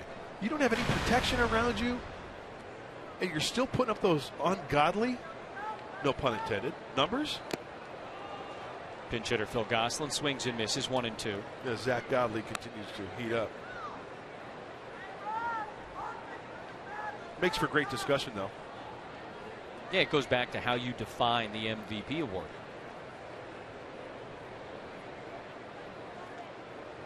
Some people do see it as the best player on the best team, but I'm with you.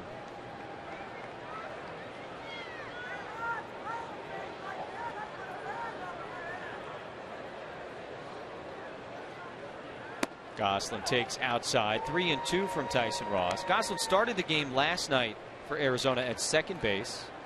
1 for 4 with a couple of strikeouts. Knocked in a run in the 9th inning and scored the final run of the night for Arizona. Here he swings and misses, and that is 4 straight strikeouts for Tyson Ross, who is on quite a roll here in the 5th. So is it the two-seamer or is it the slider? It's the slider. Great tilt down. Once again, I've said it many, many times, but Tyson Ross, when he has the feel for that slider, he could tell a hitter that it's coming, and they still can't hit it. Tyson Ross now 7 strikeouts away from 200 on the season as pitching coach Darren Balsley watches him throw strike 1 to the leadoff man Pollock. The reason we're honed in on the 200 strikeout number for Tyson, not only is it a great individual accomplishment, but after James Shields got to 200 last night, Tyson trying to make Padre history this team has never had 2 starting pitchers reach 200 strikeouts in the same season together.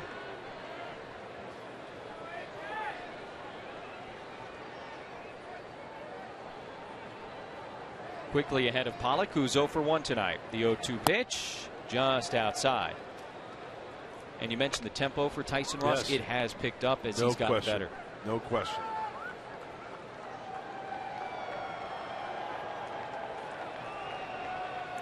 Going through his delivery more swiftly. That one's on the ground, foul outside of third. Nice play by Andy Green over there. We're still 1-2.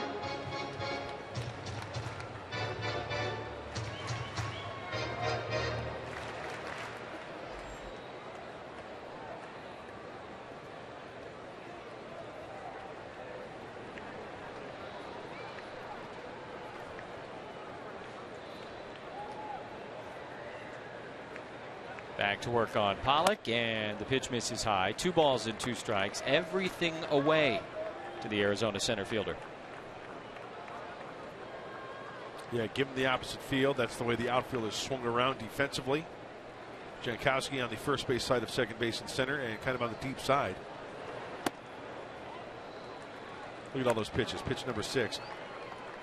Pitches prior, all on the outside part of the plate, according to Fox Tracks, brought to you by Southland Technology.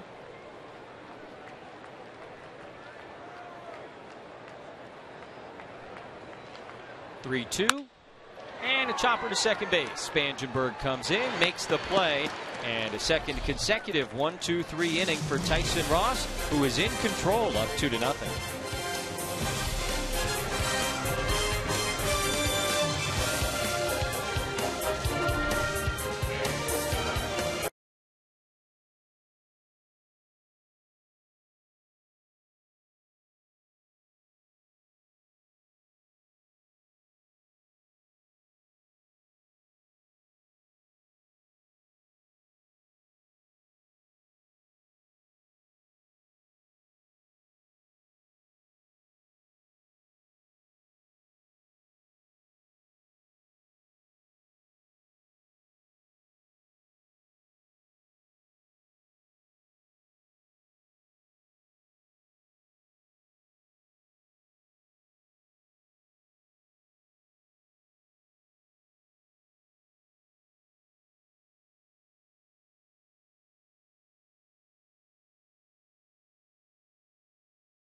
Brought to you by El Cajon Ford. Started 5 games for the Snakes this year. He's out in the pen for the rest of the season. 25-year-old former Cub farmhand. Yeah, cutter, fastball, curveball, changeup for Zach Godley. High 80s, low 90s from the right-hander. Quite a difference between lefties and righty splits. 254 as opposed to 184 for lefties. All the home runs given up to right-handers.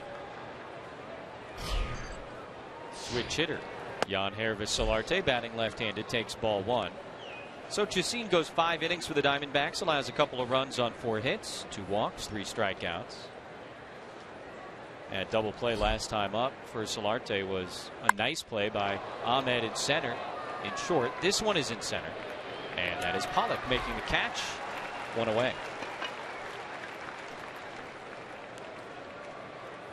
Matt Kemp has twice flown out to left field tonight. Right fielder. Scored a couple of runs in yesterday's game. Hey, getting back to the MVP award and Yeah. the voting and all that. Last time I checked, on the award it says most valuable player American / National League, right? It doesn't say most valuable player who helped his team get to the playoffs and win. I agree.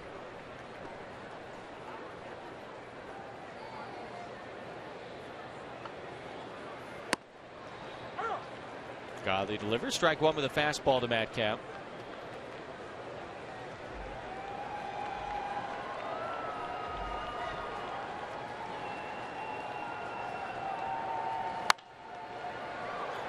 Like Kemp, Godley acquired this December.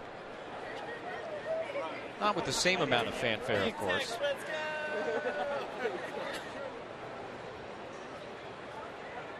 Trade with the Cubs on December 9th of this year. Played his college ball at the University of Tennessee in Knoxville. Kemp can't hold up there. And a couple of quick outs for Zach Godley out of the bullpen.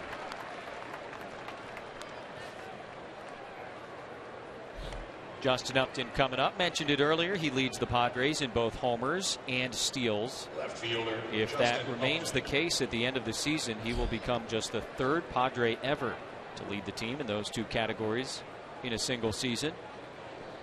Wow, Hall of Famer Dave Winfield and Reggie Sanders, a Diamondback and a Padre. And of course our own Justin Upton having quite a year. Been fun to watch. Takes a big swing and a miss there at a Godley fastball. Cut that one as it ran away from Upton. Good recognition, Jesse Agler, on the cut fastball.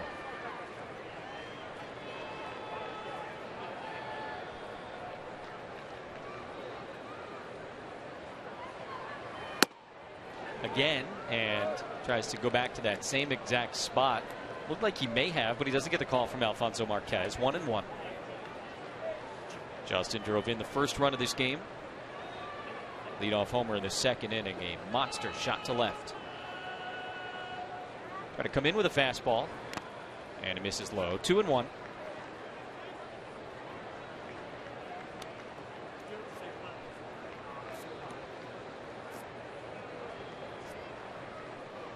Talk about the steals and the homers for Upton. As kind of talk about the pool here in Arizona. They got the bubbles going too. Yeah. Hits that one well out to right center. Pollock chasing it back. Long way to go. Not going to get there. And it sticks to the bottom of that padding. He'll dig it out, which means it's a live ball. And Upton will slam on the brakes at second base. Maybe thinking three for a brief moment.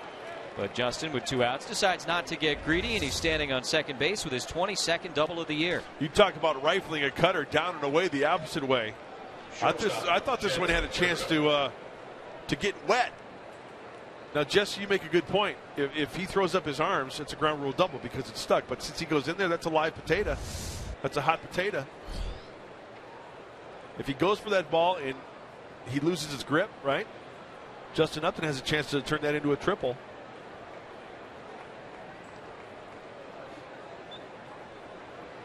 One of those funky ground rules you'll find. We had a situation early this year, right, at Wrigley? Yes. That ball in the ivy? Correct. Same kind of situation. Although this is man-made, not naturally occurring. Jerko takes ball one.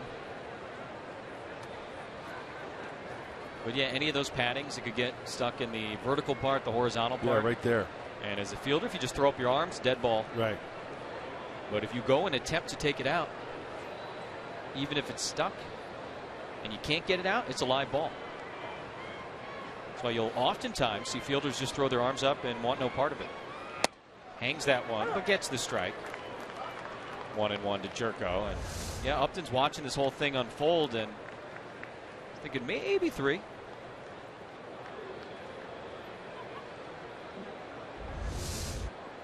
does the fundamentally sound thing and pulls up with 2 away. He is in scoring position for Jed Jerko, who's 0 for 2 tonight. And Jed hits that one over to shortstop. Ahmed throws him out. And that's it for the Padres here in the 6th inning. They lead a runner, but lead 2-0.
Tyson Ross continuing to stay on top of the Diamondbacks here this season. He's done such a good job against Arizona and just rolling right along. For his first 5 innings tonight, he's allowed just a couple of hits, couple of walks, and 8 strikeouts. Got a little bit of offensive support, and you take a look at what he's thrown tonight. Pretty even mix. In control. The pitch count at 84. You know, that fastball, he's thrown some cut fastballs as well. But both sides of the plate. 2, 3, and 4 for the Diamondbacks due up here in the 6th, and Inciarte takes outside, ball 1. He'll be followed by Paul Goldschmidt and David Peralta. And with the results Tyson Ross has had here in Arizona, he's got to like that mound. He's got to like the surroundings. That comes into play for hitters. It comes into play for pitchers. Good slope on that mound.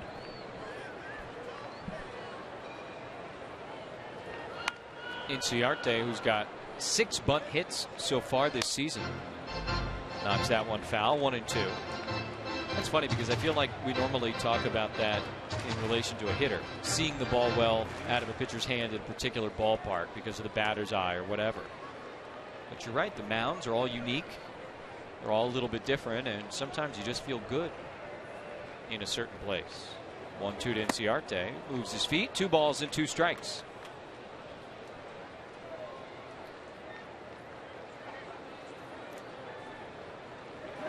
Can't think there are too many pitchers who enjoy these confines, but Tyson has done so well here. And there's another strikeout, number 9 for Tyson Ross. Complete control of both sides of the plate and backdooring. Is this a cut fastball? Yes, it is. Oh, man, you cannot place that pitch any better. 4 of the 9 strikeouts have been looking strikeouts for Tyson Ross. He's painting against the Diamondbacks as Goldschmidt steps in and takes ball 1. That means he's got good movement as well, Jesse. Late movement. Hitters aren't pulling the trigger because they think it's a ball, and all of a sudden, bang. Seeing it time and again tonight. A little bit low. 2 balls and no strikes to the Arizona first baseman, who grounded out his first time up and walked in his last plate appearance. In fact, he was the last Diamondback to reach base.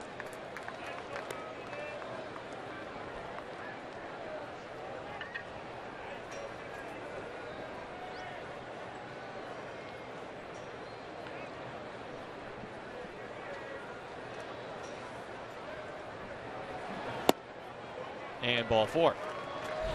So a couple of walks tonight for Goldschmidt. Pat Murphy looks on as we remember the last time Tyson Ross was on the mound here at Chase Field. Only complete game of the season by a Padre pitcher. That was back on June 20th. He allowed just a run on 4 hits, struck out 9. That night, he's already got 9 strikeouts here through 5 1/3. What a treat for Austin Hedges as well, huh? Catching that complete game. That one into the Padre dugout. 0-1. Peralta has gotten a heavy dose of sliders down and in. He's fouling them off down that first base side.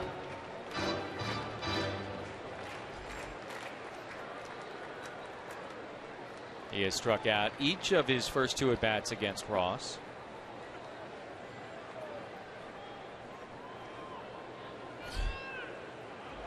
Check on Goldschmidt, who has stolen 21 bases this year and been caught only 5 times.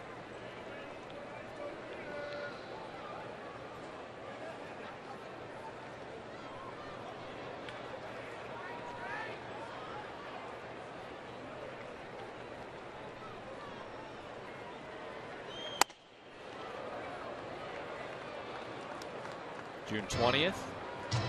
Went the distance. That's a great line, isn't it? That's a great night in the big leagues.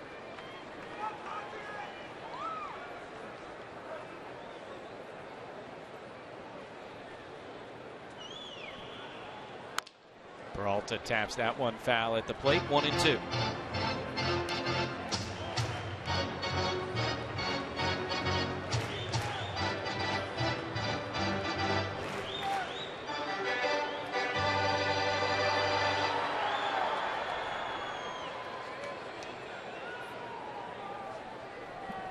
You know what I like to do?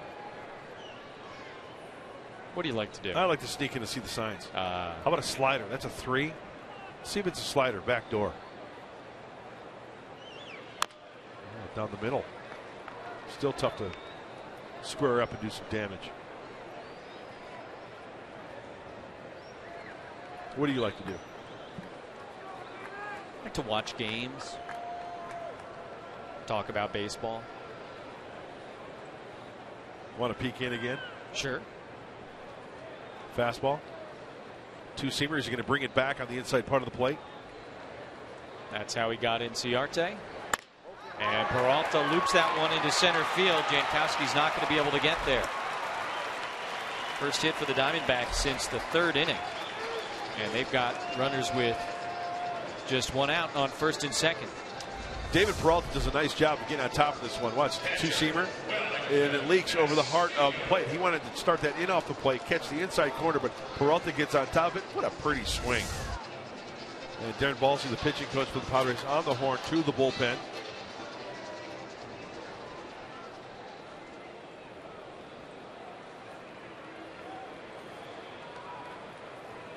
Looks like Bud Norris is going to be got to get up on top of the mound. Tyson's done such a good job bearing down with guys in scoring position. In his last 5 starts coming into tonight, teams were just 3 for 27 with men in scoring position. And tonight, Arizona 0 for 6. That's the situation here with Wellington Castillo at the plate. Tying runs aboard for the Diamondbacks. 2-run game in the bottom of the 6th. And that fastball's a little bit too far inside. 1-0. Here's the pitch of Peralta we're talking about. He wants to bury it inside here to bring it across on the inside part of the plate. But look where Austin's glove is, and then look on contact where it is. Up over the heart of the plate for the single to center.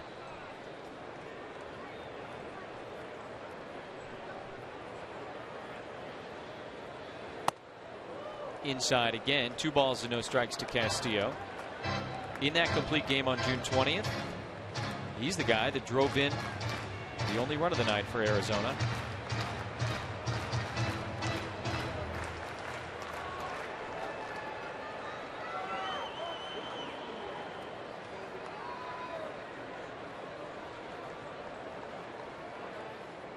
Tyson Ross has tied his season high with 9 strikeouts tonight.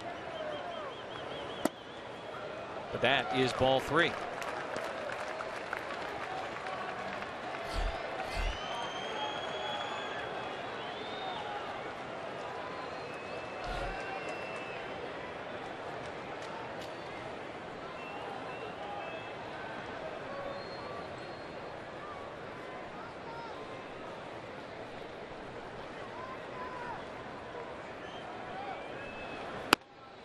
And strike 1.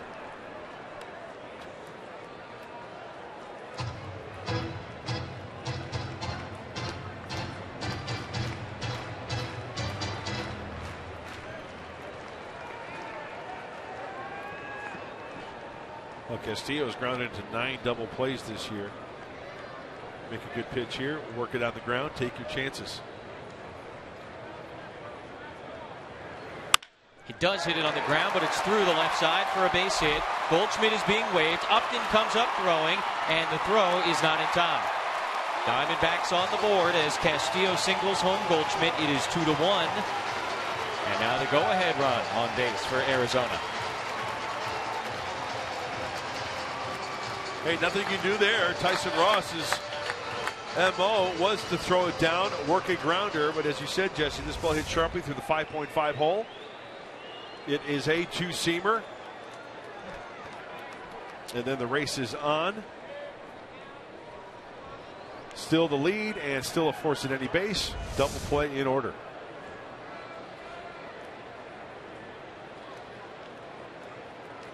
Pitching coach Darren Balsley out there with Ross. And the rest of the Padre infield. Everybody's out there. Now batting, third baseman. As Tyson gets ready to go to work on Brandon Drury.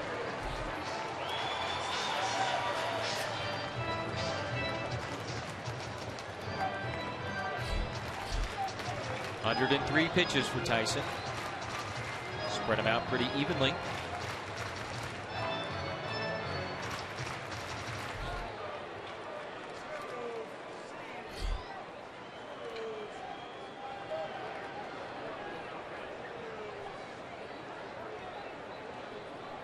Drury's 0 for 2. Ross struck him out his last time. Got him to ground out to second in the second.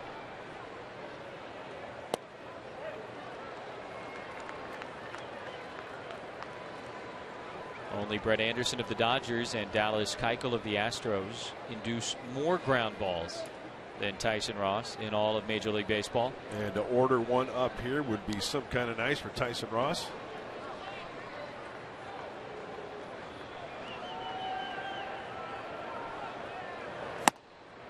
Checks his swing, pitch outside, 2-0.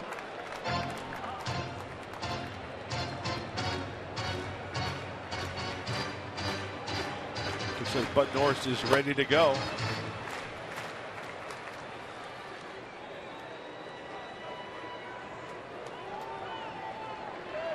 Infield pull around to pull side on the left side with that 2-seam fastball like we saw off the bat of Castillo. 2-seamer through the hole, so heads up left side of the infield. Drury chops that one slowly to short. Jerko flips to Spangenberg. Back to first, double play. Tyson Ross gets the 6-4-3 double play to get out of the inning here in the 6th and maintain a lead for the Padres. A 1-run game as we go to the 7th. Jerko to Spangenberg to Myers. And we're through 6 at Chase Field.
bat for Justin Upton, leading off the top of the second inning against Yolis Chacin. 458 feet out to left field, put the Padres on top 1-0.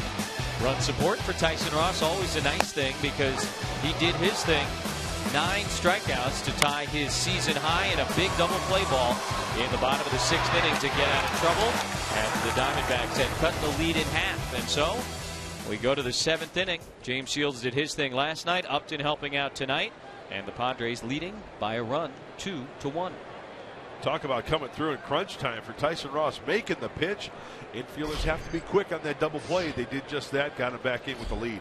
Spangenberg hedges, and the pitcher spot 2 up against Zach Godley, who begins his 2nd inning of relief for the Snakes. Corey takes a ball.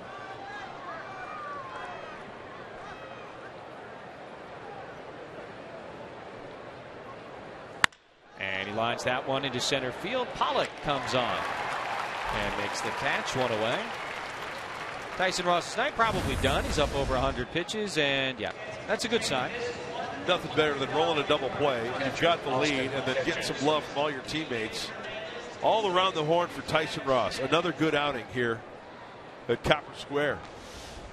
Just a run on 4 hits in 6 innings of work for Tyson, and as we said, ties the season high with 9 strikeouts.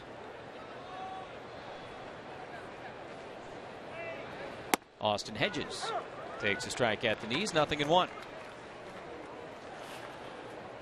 Cody Decker into the on-deck circle to hit for Ross. Made his major league debut last night.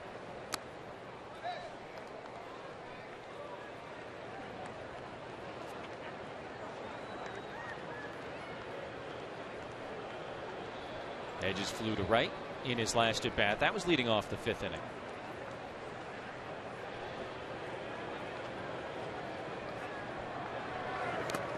Lays off that pitch, 2-1. Zach Godley's got a nice sharp breaking ball there. Can't throw it for strikes though, looks like. Trying to keep an eye on the off-speed stuff from the right-hander. Just has the inability to throw that ball, that pitch, for a called strike. Arizona used 5 relief pitchers last night as Hedges stings that one to center field for a 1-out single.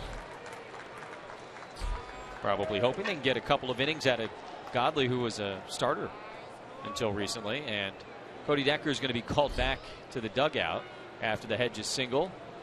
Maybe the Padres going to play for a run here. And Alex Dickerson, one of just 3 guys not to appear in this game last night for either team offensively, will step up to the plate. Number 1, Alex Dickerson.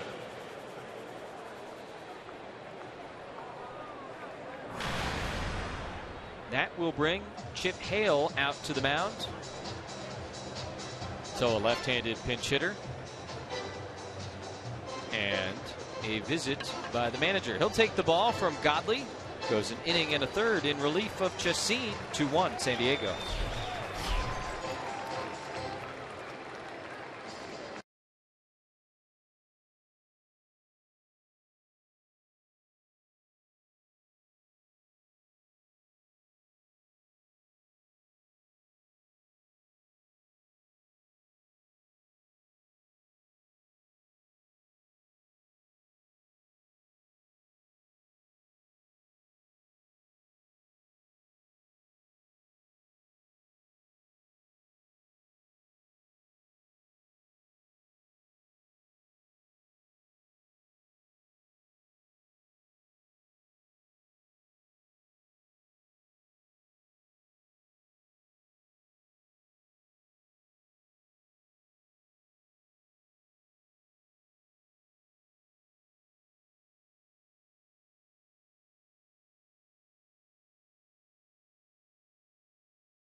Pitch hit, and let's look back at his night from last night. There's his mom and his girlfriend there to see him, and he pops out. But what a big league debut for him. Is 30 of his friends and family here to see it, and quite the crowd chanting Cody Decker.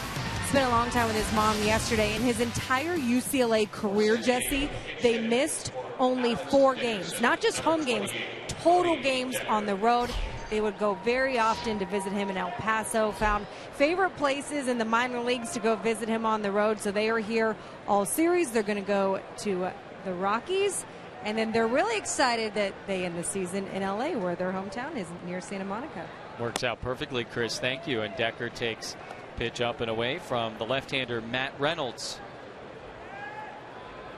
So Cody was out there. Dickerson then goes out there. He is announced.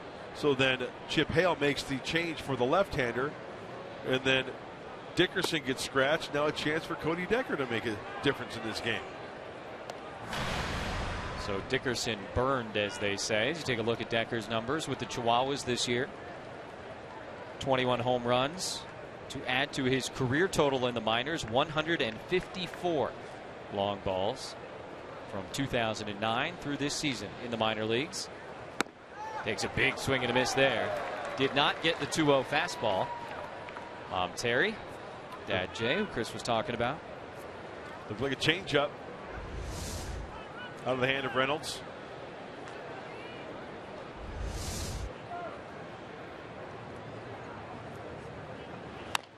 Takes a big swing and a dribbler to the right side. Reynolds off the mound. He takes care of it. And Decker retired. 3-1 for the second out here in the 7th inning.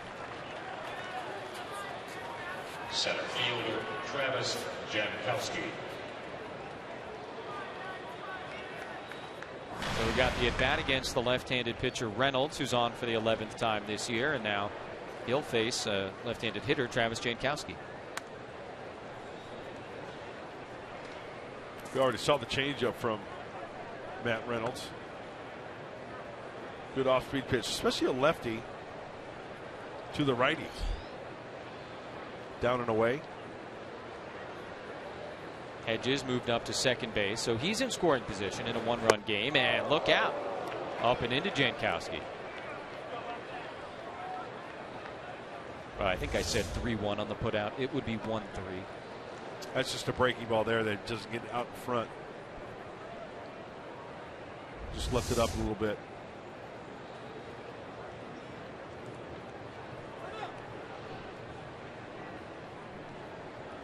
Jankowski, a bunt single, pop to left.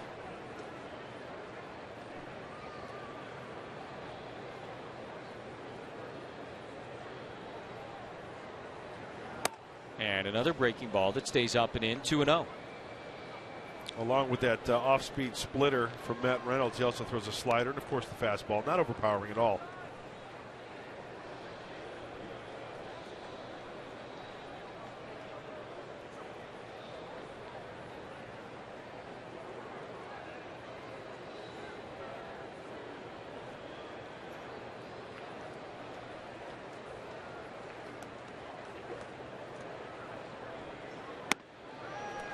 That time, the big slow breaker finds the strike zone, 2-1.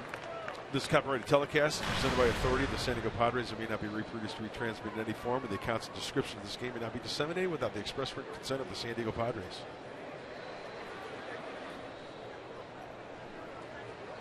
Jankowski hits that one up the middle. It's going to get through. Hedges is going to come in and score. And Travis Jankowski knocks in a run to get the run back. And it's a 2-run lead again for the Padres. The Decker dribbler got Hedges into scoring position, and Jankowski brings him home. Hey, Freddie driving in a run. Lefty on lefty, another breaking ball. The first two kind of up and in. He stays on this one nicely. Throw that head. Driving a run. You bet. Talked about his family and his mom when Travis made his major league debut, how they called him Freddie as a kid. Because he loved watching Mr. Rogers. No joke. Another pitching change for Chip Hale. Padres back up 2. Howdy, neighbor.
Inning, and time now for our fan of the game, brought to you by Fan Diego. Not only a Padre fan, but a Lumberjack fan. Northern Arizona University, just up the freeway, the 17, about 2.5, 3 hours.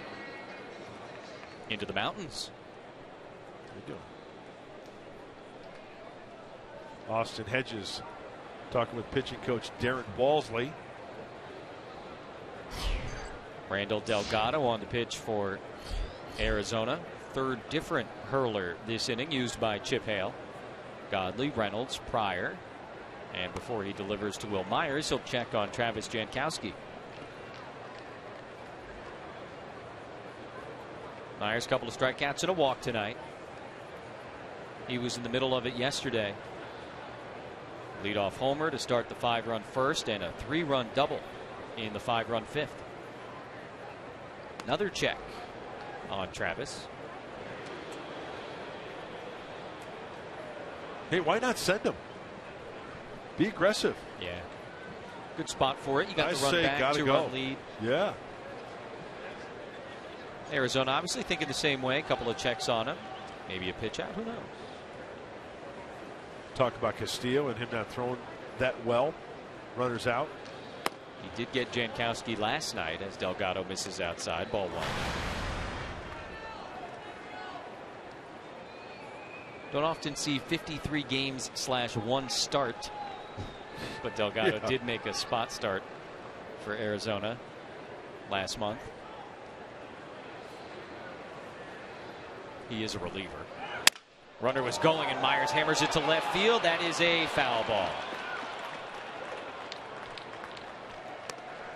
Boy, really quick to that baseball, and I'm thinking he was so quick to it, it was off the end of the bat, because I heard snappage. How close? Yeah.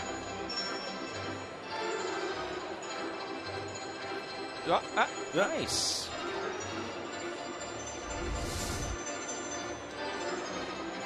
New lumber.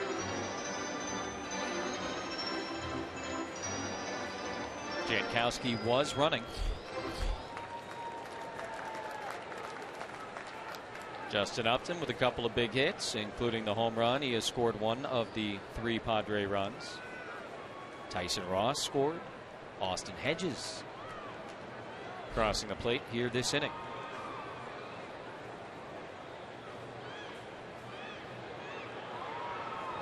Jankowski being checked on again by Delgado, this time without a throw.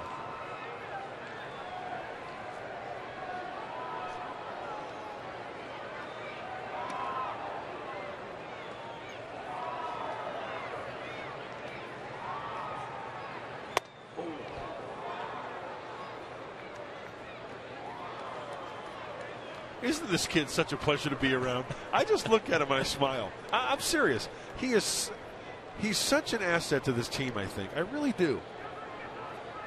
Are you just saying that because I'm just a big fan. I mean, you guys did ride a tandem bicycle together. That was great. But it's one of the lasting visuals of the 2015 season. Big swing and a miss. 2-2. No, but I get what you're saying. Yeah. You know, he's brushed back. It's a fastball high and tight. And look at his reaction.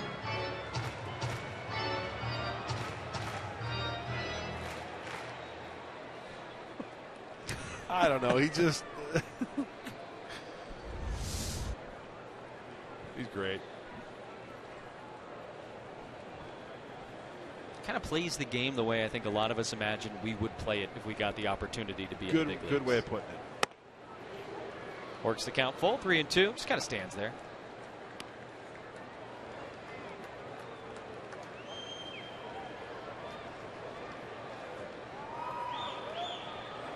Remember when he was traded, talked to some people in Tampa. They said, you know what, you're going to love this kid.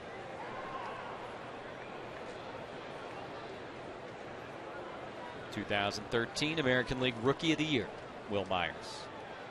Jankowski will be off. There he goes, and it swung on and missed. Strike 3. So Randall Delgado comes on to get the final out here, the 7th. The Padres get their run back and lead by 2.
T-Mobile strongest fan photo. Tweet your photo using hashtag SDDataStrongFan for a chance to be shown in an upcoming broadcast brought to you by T-Mobile. Edwin at eMunoz619 is our SD Data Strong fan of the game. Oh, what a great picture from Petco Park. It's a selfie. And we've got some Friar faithful here in the Valley of the Sun, trying to root on the Padres, leading 3-1. Chris Owings, Nick Ahmed in the pitcher spot due up for Arizona in the bottom of the 7th inning against the new San Diego pitcher, Bud Norris. Well, last time out for Bud was a couple of days ago. That was back on Sunday in San Francisco. He threw an inning at 2/3, gave up a couple runs. He struck out 4 Giants. Hey, it's crunch time now, Jesse. With the lead on the road, bottom of the 7th. Crucial for the bullpen to hold on and win one for Tyson Ross and the Padres. Owings slaps this one foul. 1 ball and 1 strike. Tyson does stand to win his 11th game of the year. How about coming into tonight, Ross on the road this season? 6-3 with a 2.91 ERA. And that continued here tonight. Yeah. Some things never change, Jesse. Right? Talk about Tyson Ross continuing on here in Arizona. Yeah. You wanted Ross to repeat. He did. Exactly. It was one of my keys to the game. We'll get to those. Slow down. Chop foul. 2 balls and 2 strikes. I just think it's a little premature to revisit the keys right now. Is it like an 8th inning thing? Yeah. Maybe even top of the 9th. Okay. Maybe bottom of the 9th. Really depends on the situation, I think.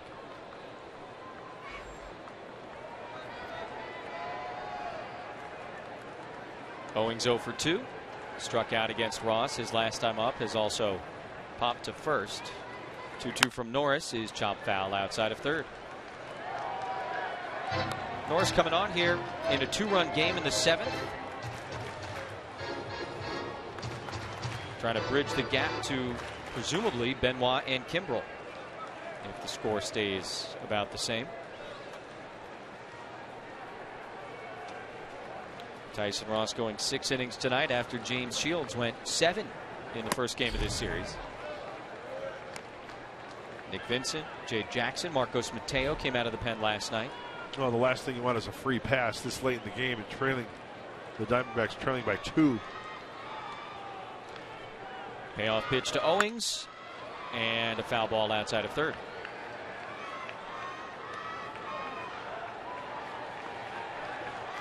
Went with the 3-2 breaking ball there. That's some confidence from Bud Norris. Bud, since being acquired by the Padres, pretty much just an inning. Last time out, though, an inning plus. Inning and 2/3 to be exact. 8th pitch of the at-bat is outside, ball 4.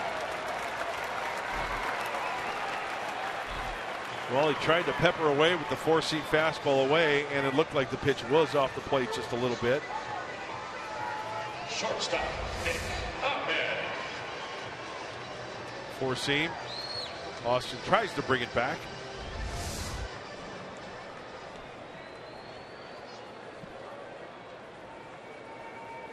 Kevin Quackenbush is up in the Padre bullpen. Daniel Hudson up for the Diamondbacks. Nick Ahmed takes the first pitch. Breaking ball strike from Norris. 0-1. There's a look at Quackenbush.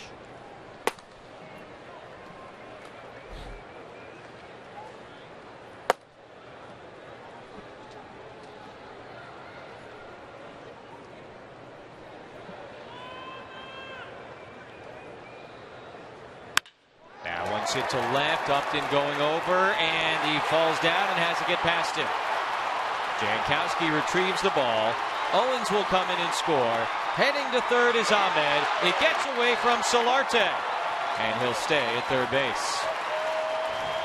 I don't know if Upton lost that one in the lights or if he just had trouble making the decision with what to do with it, but it gets past him, and the tying run now 90 feet away for Arizona. I think it was the latter, Jesse. Kind of caught maybe in between. Okay, breaking ball. He goes down and gets it, hits it hard, and you can see right there, he really didn't know what to do. Played on the big hop, tried to go for the short hop grab. He's got a hold up. Owings rounds third. He scores, and right behind him is Ahmed. And that's going to be a triple. Ahmed's 6th triple of the year. Scouting report time as Darren Balsley comes out to speak with Bud Norris about the pinch hitter Aaron Hill. Pitcher spot due up here. Hill has not appeared in a game in a couple of weeks. 14 days to be exact. Came out of the September 1st game in Denver with a sore left hamstring, and he has not played since. Tyson Ross's win on the line here. Diamondbacks crawl to within a run for the second time tonight.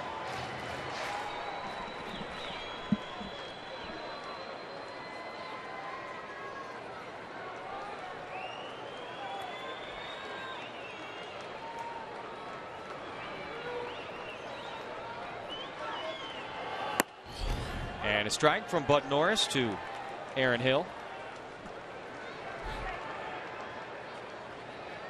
Well above the major league average, getting a runner home in this kind of situation. Padres bring the infield in with Ahmed 90 feet away.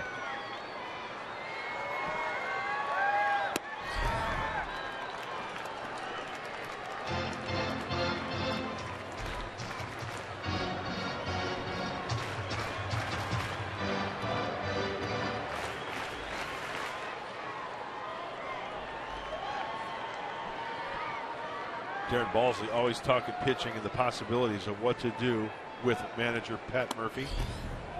Well, you got A.J. Pollock waiting on deck. Left-hander Mark Zebchinski joining Quackenbush in the bullpen down the right field line. I think if he walks Hill right here, I think you can see Quackenbush facing Pollock. Just a gut feeling. Left-hander Inciarte due up after Pollock.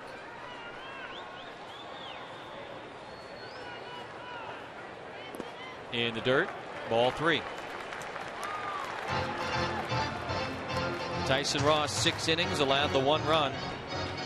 But Norris walked Chris Owings to start this inning. Upton having trouble with a ball hit by Ahmed to left field. It goes as an RBI triple. And now the tying run at third base for Arizona with nobody gone.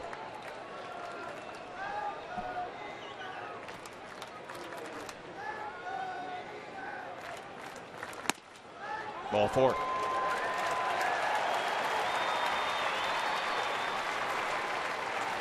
Top of the order coming for Arizona. And Pat Murphy will head out of the dugout to make the change. Quackenbush appeared to be ready.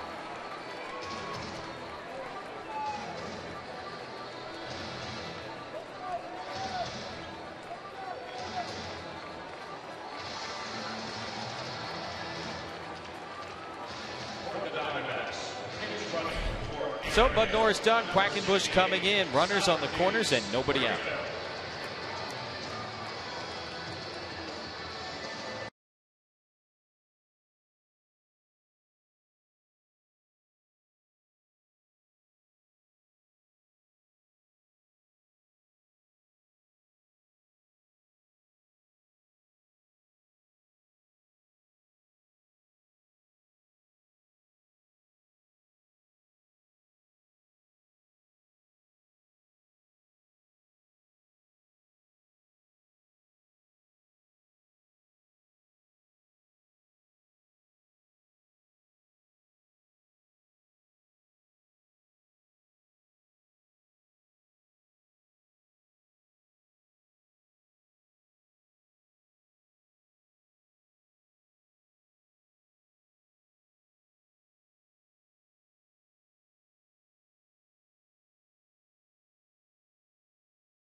Ahmed here in the 7th. Kevin Quackenbush coming on to face A.J. Pollock in a very tough situation. There are innings and then there are stressful innings, and this one, enter Kevin Quackenbush. He inherits some runners and a lot of work to do. The 52nd game for Kevin. He's got the fastball, he's got the curveball, he's got a changeup as well. And one of the hitters we have featured in this series for the Diamondbacks, A.J. Pollock. He's a tough out. Padres got some work to do here. Quackenbush since July 5th, 26 outings, allowing right-handers to hit just 121. Mentioned Hill's bum hamstring, so Brito will run for him over at first. And Quackenbush goes to work on the talented leadoff man, A.J. Pollock.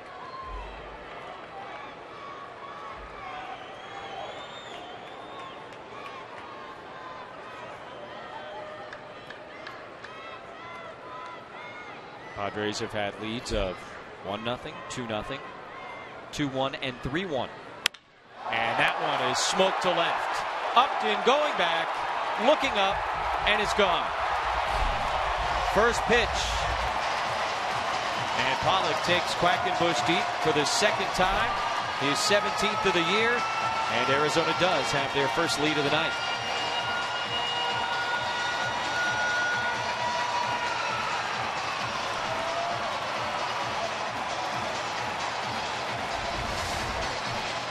We wanted it down and away. Fastball that leaks up and up around the letters. And A.J. Pollock is not going to swing through, foul back, or miss a pitch like that. He is locked. He is loaded.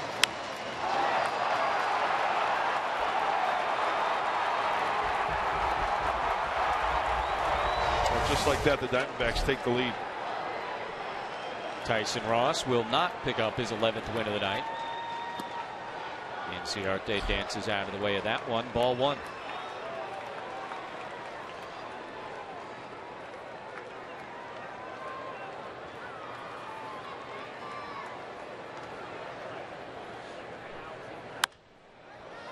Diamondbacks have scored 4 runs here in the 7th.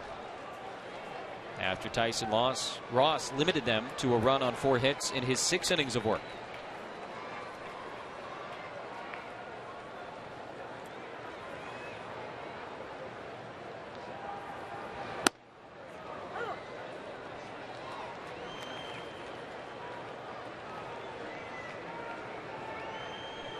Still nobody out.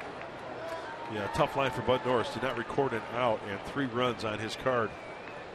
Couple of walks. That one's the other way. And Ciarte keeps it going.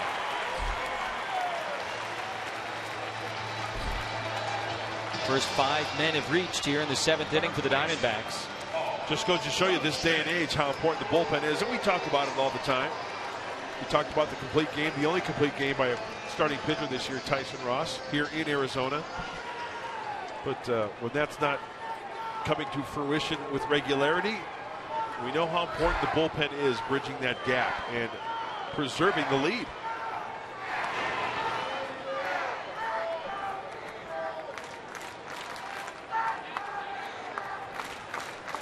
Hey, still a lot of baseball left, though, there, Cha-Cha. No doubt about it. Especially in this ball yard. Padres have Solarte, Kemp, and Upton due up in the top of the 8th inning. Keep it at 2 right here. Big bending breaker to Goldschmidt, strike 1.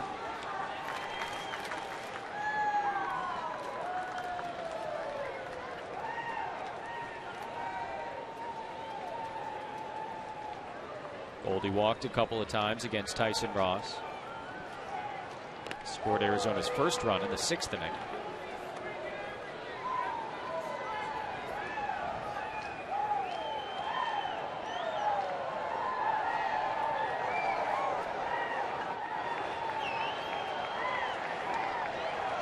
Runner goes. Hedges throw down to second base. Bangenberg had trouble with the tag. Yeah, it looks like the short hop got him. Had to go up to get the short hop and then back down to try to apply the tag. Corey did give some type of indication towards the Padre dugout as if to say, hey, this might be one that you might want to go to the earmuffs. Pat Murphy is challenging it. a lot of stolen base challenges in this series. Hedges made a pretty good throw. Funny hop.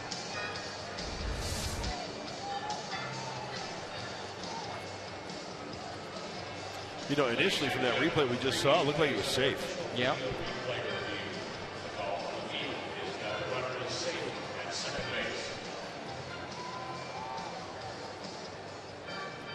For the moment, Inciarte's 18th stolen base of the season.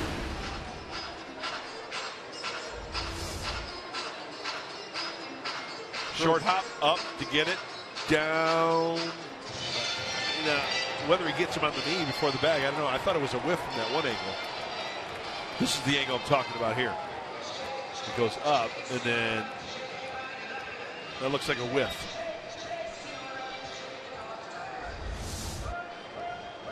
I would agree. Certainly don't see anything there that would overturn the call on the field.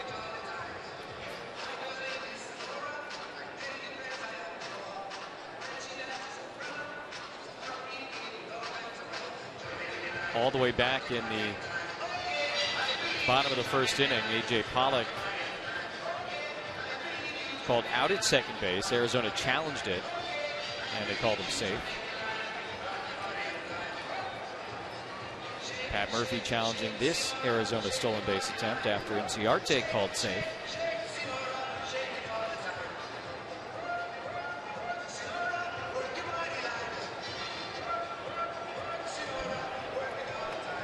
And it looks like New York has made the decision in just under 2 minutes, and he is safe. So a steal for Inciarte. And we will continue with a 1-1 count on Paul Goldschmidt.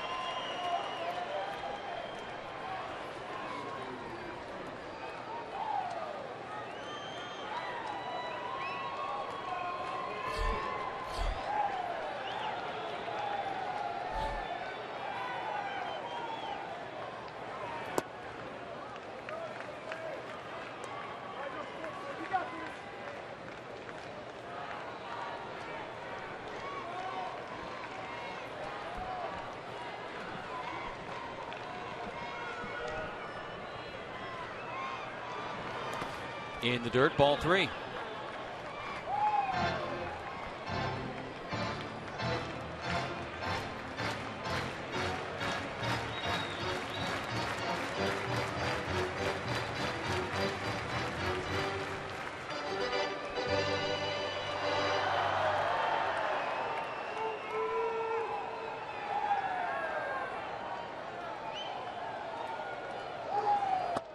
Ball 4.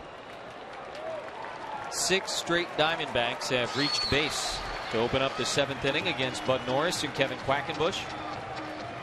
And still nobody out. The last thing you want is the wheels to come off.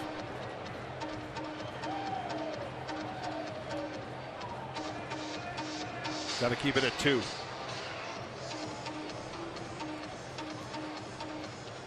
So far in the inning, 4 runs for Arizona as Pat Murphy takes the ball from Kevin Quackenbush. The big hit for the Snakes.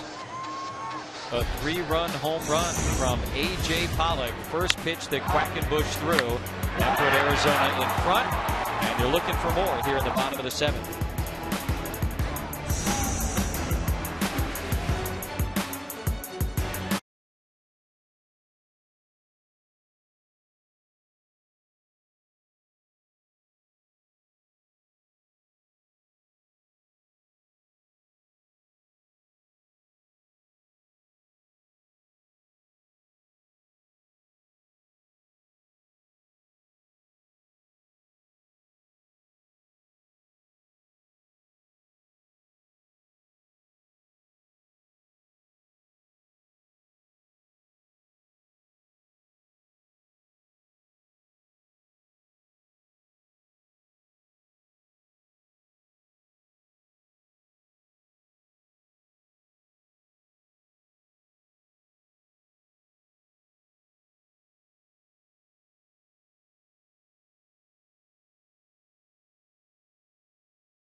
and second, still nobody out, as the third different reliever called upon by Pat Murphy this inning comes out, the left-hander Mark Zepchinski.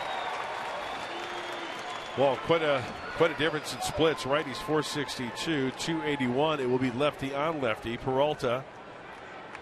Well, Tyson Ross took care of him the first couple times with strikeouts, and he singled in the 6th inning. A very, very crucial to leave it at 2, but a lot of work to do with nobody out still here for Arizona.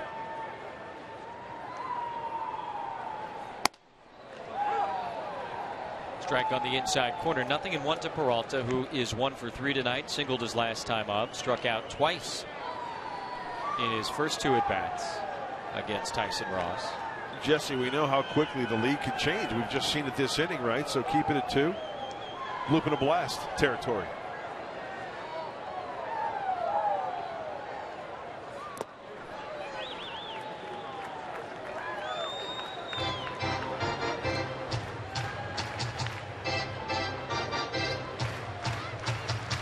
Zepchinski being asked to work to the left-hander Peralta, and you see Nick Vincent, who threw last night, is starting to loosen up. Hey, in this situation, first and second, nobody out. Good chance for a triple play as well. You never know. Sure.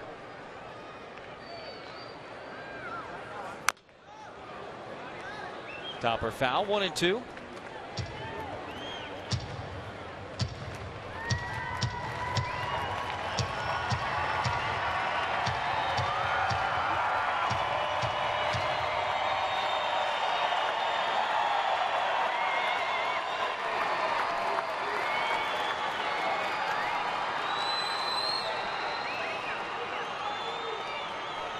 Ciarte at second, Goldschmidt at first.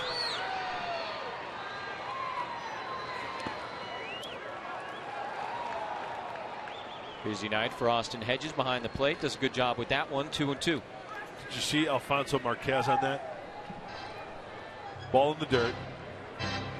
Hedges went after the ball but ran into the hitter, Peralta, which was in the box, right? The hitter has the right to the batter's box. He holds his ground. Watch, he runs into the hitter, but Alfonso Marquez signals safe, meaning everything's cool because the hitter stayed in the box. That's his prerogative. That's his prerogative. That's his Bobby Brown. That's his prerogative to stay in the box. Peralta swings and misses. He has struck out 3 times tonight, and Zepchinski gets the elusive first out here in the bottom of the 7th. Hey, a third of the way there. Nice breaking ball to Peralta.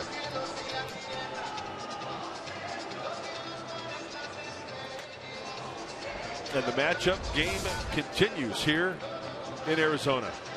Yeah, Zepchinski, a true lefty specialist, so Vincent comes on. 2-run game in the bottom of the 7th.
Change here, and while we have a moment, help create a world without cancer.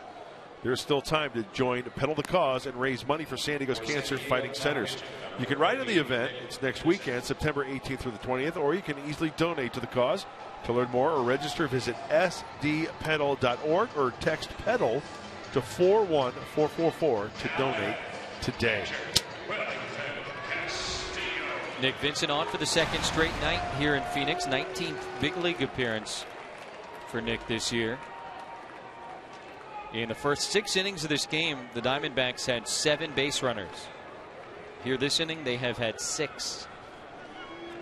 Zebchinski got the first out, striking out Peralta. Now Vincent to deal to the catcher Wellington Castillo.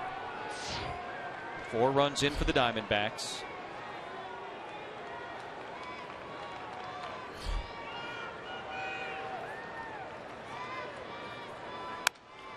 First pitch swinging, Castillo fouls it back, 0-1.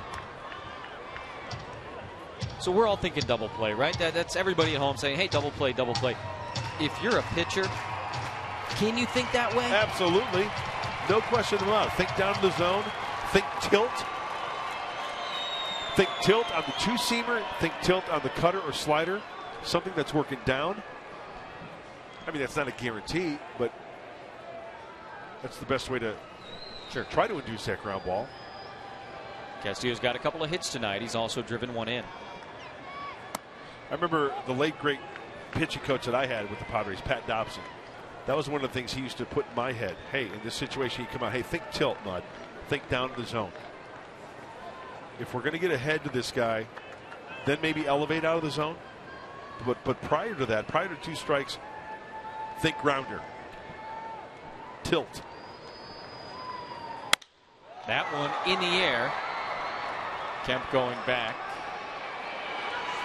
Inciarte tags at second. He's got nowhere to go, and that is the second out of the inning.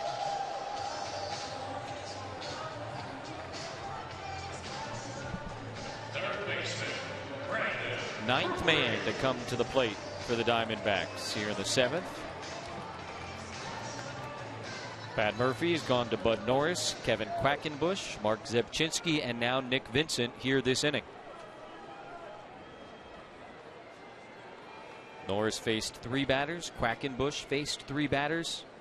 Zebchinski faced 1. Did you see Glenn Hoffman on the bench right there with no hat, looking at the infielders? He was going with his palms down, almost like, like bowing, right? Well, what he meant by that is, infielders, you're diving to keep everything on the infield. Don't let that ball go through. Any chance you get to prevent that ball from going out to the outfield. To save that runner at second base, hold him at third.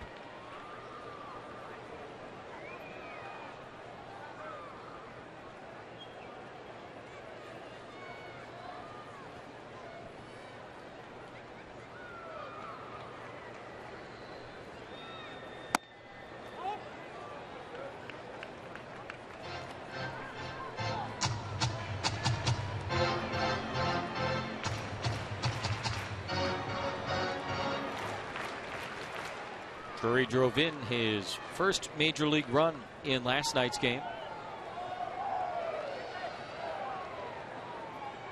Vincent trying to close things out here in the bottom of the 7th. Broken back grounder the other way. Long way to go for Spangenberg. He gets there. Won't be able to have a play. And a run's going to score. Inciarte never stopped. Myers had trouble getting it out of his glove. And it's a 3-run lead for Arizona.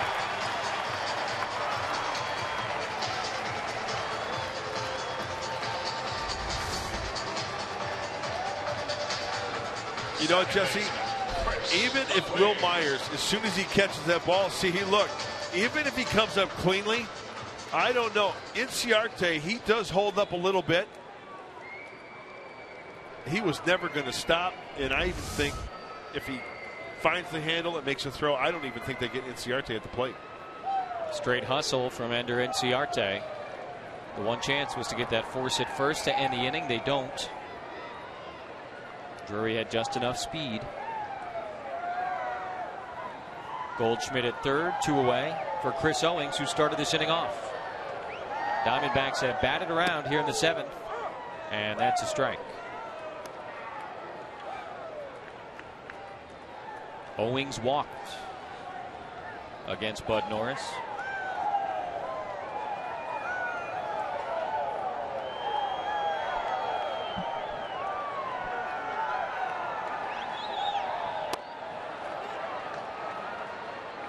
Misses the bunt.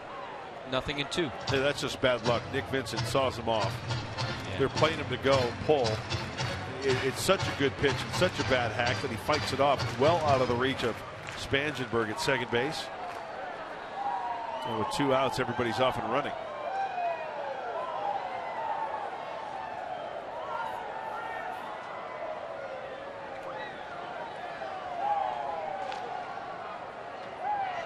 Runner goes from first, Owing swings and misses, and that is the 3rd out of the inning. Nick Vincent gets out of it, but the Diamondbacks score 5 times and lead by 3.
Looking on, and Tyson Ross, a run in 6 innings.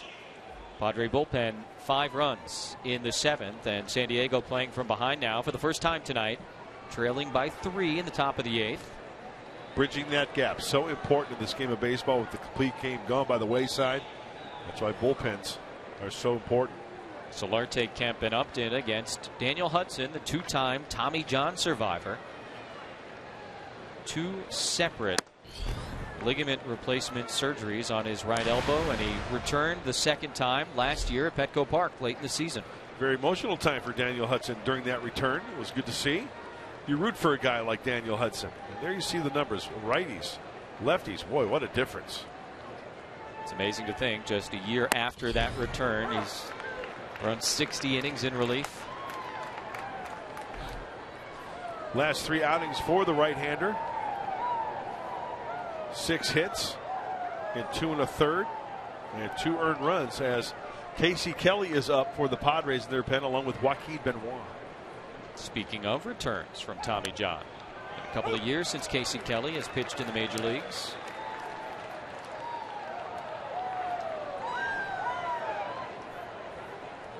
There's Casey on the left, Joaquin on the right.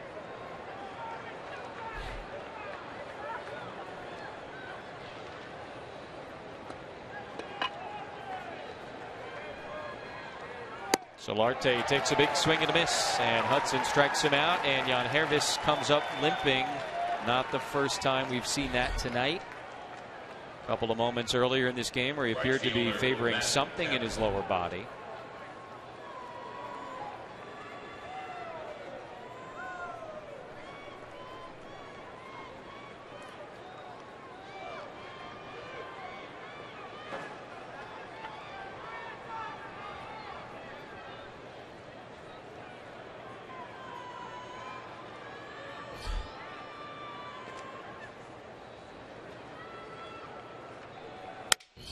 First pitch swinging, Kemp breaks the bat, fouls it off down the right field line.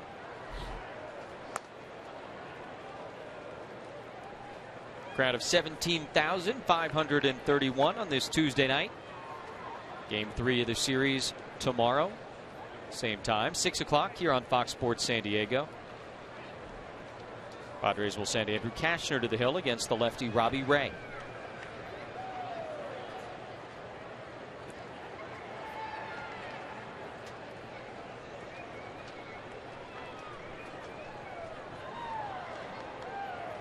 Kemp takes strike 2.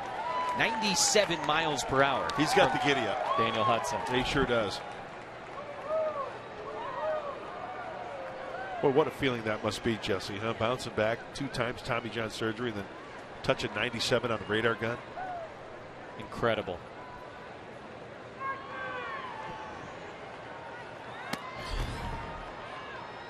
That means he's getting through the baseball, on top of the baseball, and obviously not afraid to let it go.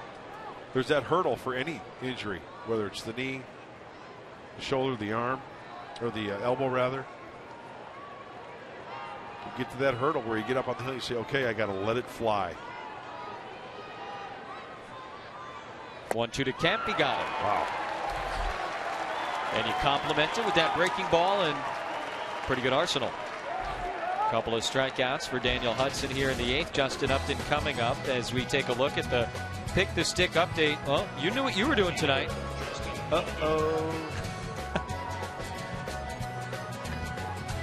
So you're 3 out. 3 points as of this moment. What a difference a game makes. That's a long season, though. Plenty of time left. No one likes a bragger. Just the facts, ma'am. Just the facts. By the way, you kept saying people made fun of you for picking Justin. No one made fun of you. Oh, now, okay. You had the second pick. It was a good pick. It was a darn good pick. It was a good pick. Don't act like you went out of the box. A lot of points in that solo homer and that double. Did you get bonus points for the long home run? 458. You know, I let my pick the stick candidate do the talking. I'm not going to stoop to the other contestants' levels. Chris has pretty much led wire to wire, though, right? Well, she's raising the gnome already. Couple weeks to go. Stay tuned. Upton hits that one hard on the ground over to third, and a little bit too hot for Drury. That's a point. Justin Upton on base for the 3rd time tonight. They give him an infield single to go along with the homer and the double. He's a triple shy of the cycle. He is. Shortstop, Jed. This ball, some serious top hand spin on it, and down to third base.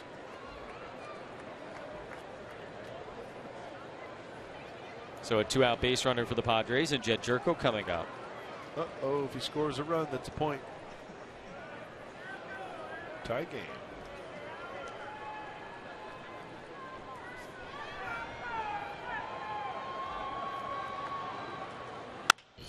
Jerko into right field. That is going to get down in front of Inciarte. And the Padres will bring the tying run to the plate here in the 8th. That's the main objective when trailing by 3. One swing in this ballpark. Second baseman.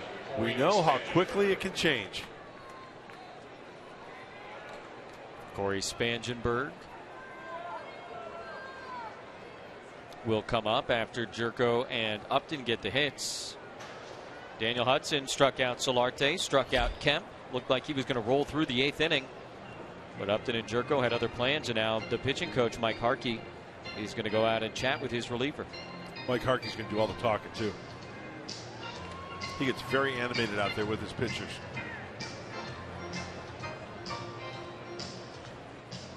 Quick and to the point.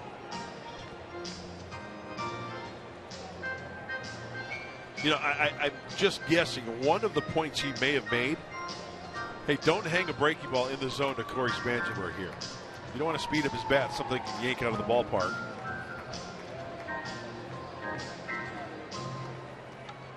So 2 outs, and Spangenberg at the plate representing the tying run. Austin Hedges due to hit next, but Brett Wallace has stepped into the on-deck circle. First things first, though. Spangenberg trying to keep it going. Singles from Upton and Jerko with 2 outs here in the 8th. And Hudson delivers a fastball strike on the outside corner, 0-1. Power in the on-deck circle.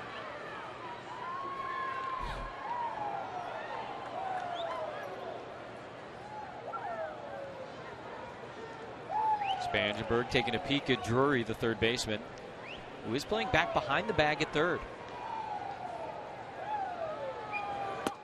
Outside, ball 1. Changeup tailing away from Spangenberg. Upton a 2-out single. Jerko one of his own. And the tying run at the plate.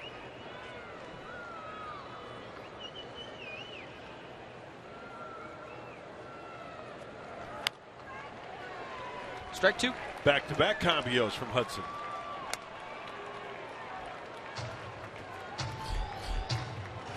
Brad Ziegler.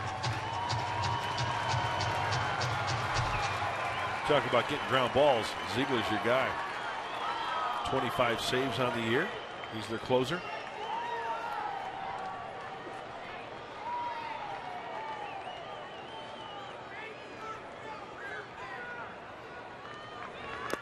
In the dirt, ball 2.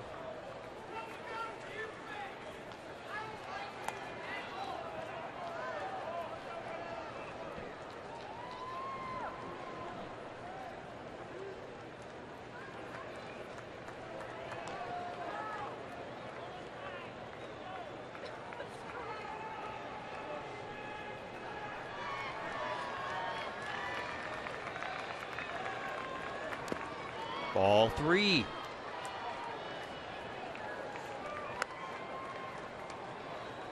Again in this inning, things started out so nicely for Daniel Hudson.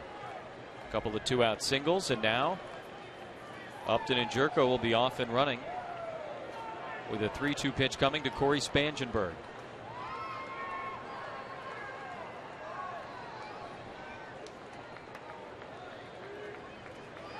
Outside, ball 4. Bases loaded. Tying run aboard. Go ahead run coming to the plate. And it will be the pinch hitter, Brett Wallace.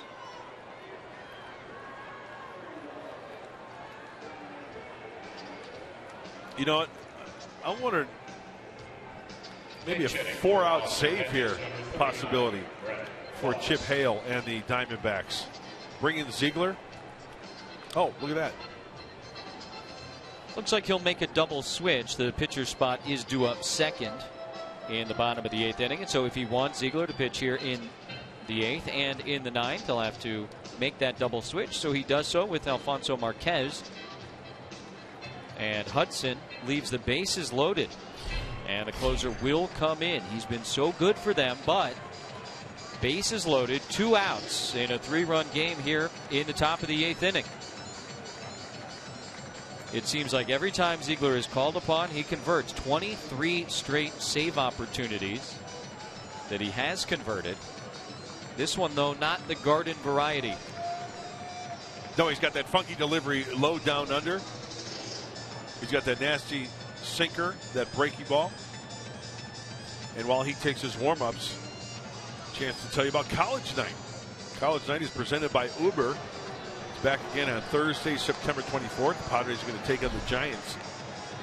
First pitch that night is at 6:10. Hey, DJ is going to be spinning the wax all night on the Budweiser patio. A chance to have some fun. Tickets are only $10 in advance. at Padres.com/college. College night.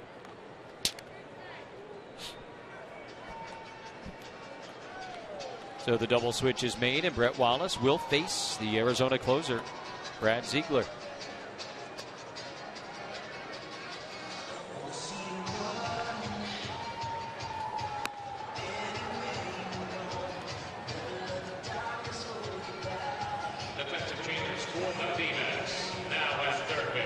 Brad Ziegler, first Diamondback to pitch in 60-plus games, 4 consecutive seasons.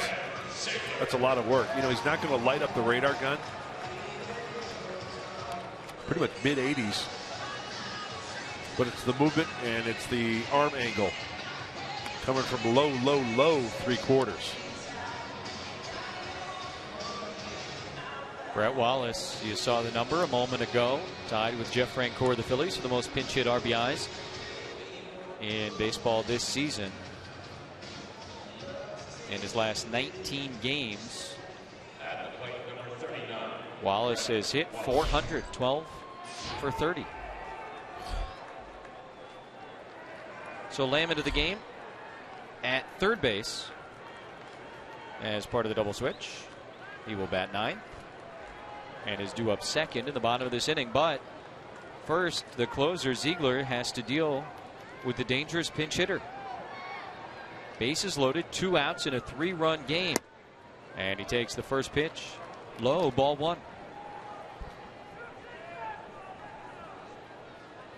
Not a lot of history between these two. As a pinch hitter this year, Brett Wallace has left the yard 3 times.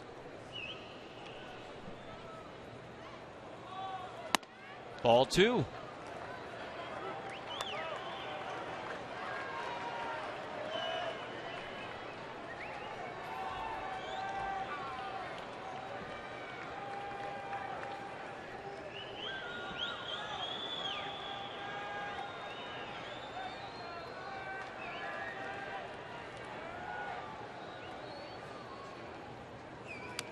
That one gets away. Upton's coming in. He will score. It's a 2-run game.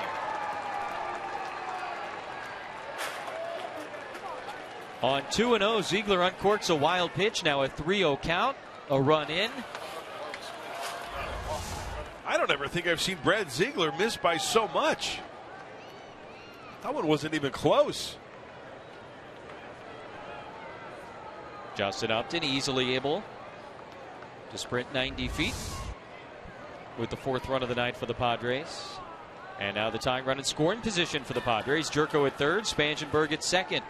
3-0 to Brett Wallace.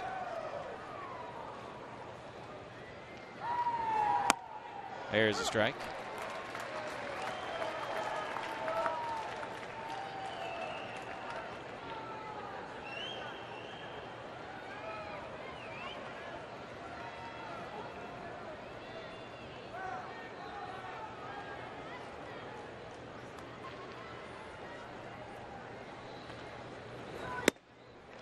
Ooh.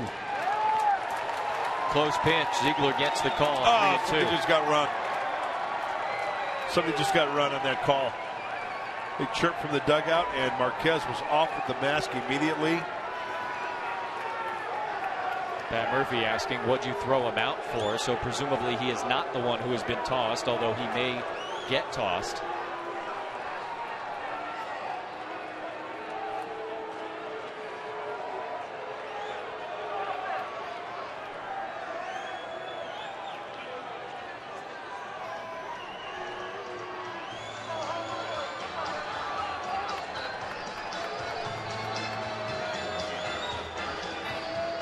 Maybe Pat Murphy was the one who got ejected. Yeah, as soon as that pitch was called, I heard something from the field mics, even from the dugout there. Marquez immediately looked to the dugout, took off his mask, and then give the old heave-ho.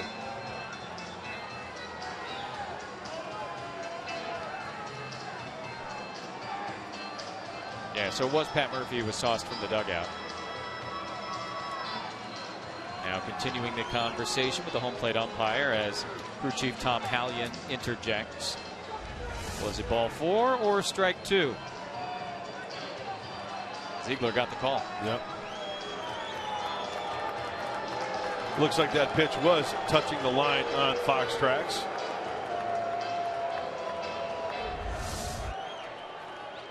So Marquez ejects Pat Murphy. Now a full count, 3-2. Fifth time that Murph has been ejected since taking over this season.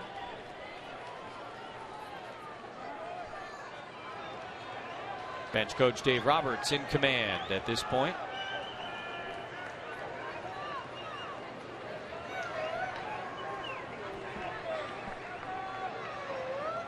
Three-two to Wallace, and he got it. Ziegler pulls the string and strikes out Brett Wallace. Padres get one back here in the 8th, but they still trail. Ziegler trying to get a 4-out save for Arizona.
Mercury Insurance. Log on to mercuryinsurance.com today and see how much you could save.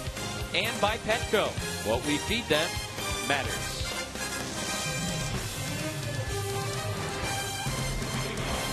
Wild couple of innings here in downtown Phoenix as Joaquin Benoit comes out for the 62nd time this season to pitch to the bottom of the Diamondback order here in the bottom of the 8th.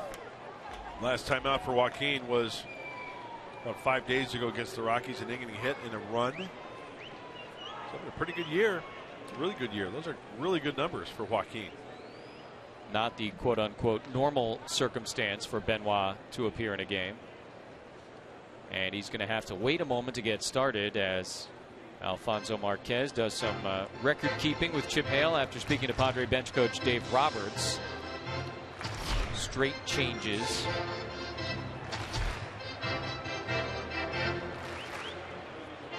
Rocky Gale takes over behind the plate for Austin Hedges. He is in the 7th spot.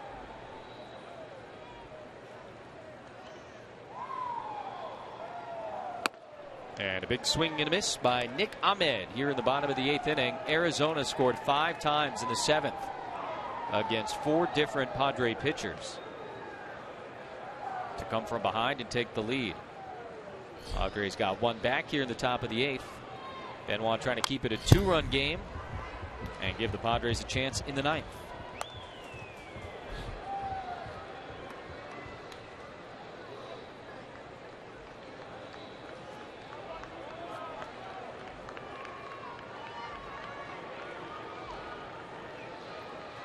Ten men came to the plate for Arizona in the 7th.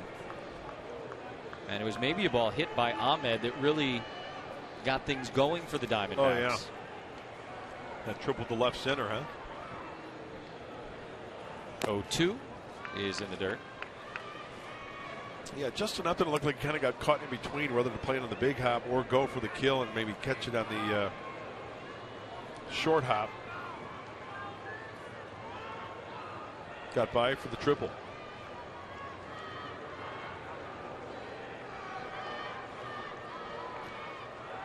1-2 to Ahmed. Again in the dirt, 2-2. Here it is, last inning, and like you said, kind of getting caught in between decision-making wise, and Upton has it skip over the mitt, go all the way to the wall, and it ends up being an RBI triple for Ahmed. Looks like almost from that replay again, he anticipated that ball maybe being hit a little further because he was bellying back, and then he realized it wasn't going to be that far, and then tried to come in to get it on the short hop. Reaches for the fastball from Benoit, fouls it back out of play, still 2-2. Just a 2-run game here. Kind of feels like the Padres have taken a couple of punches to the gut, but very much in this one, especially if Benoit can throw a clean 8th inning. Yeah, it does seem like that, doesn't it? Seems like a bigger deficit for San Diego, but like you said, only 2. Yeah, the big 7th inning. Yeah, the tough strike 2 call on Brett Wallace and the Pat Murphy ejection. Just kind of feels like everything is going the other way. But right here in the thick of it in the bottom of the 8th. Lays off the change, 3-2.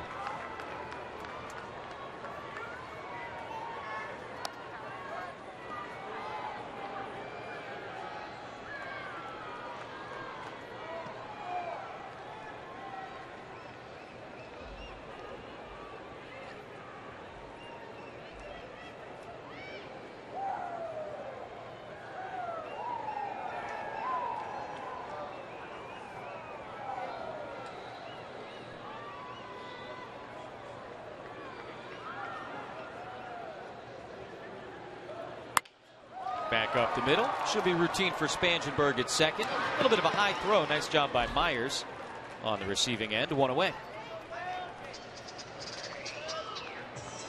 Third baseman, Jake Lamb. Jake Lamb into the game in a double switch. Coming up for the first time. He entered the ball game when the closer Ziegler was called upon at the top of this inning. Started last night and was the only Diamondback with 2 hits. Went 2 for 4 in the 10-3 Padre victory.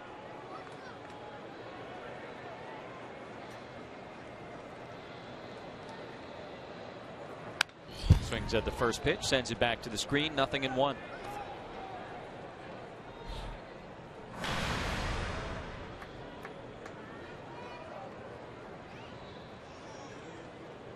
Seattle guy, went to the University of Washington. Snakes took him in the 6th round back in 2012. Tips that one, 0-2.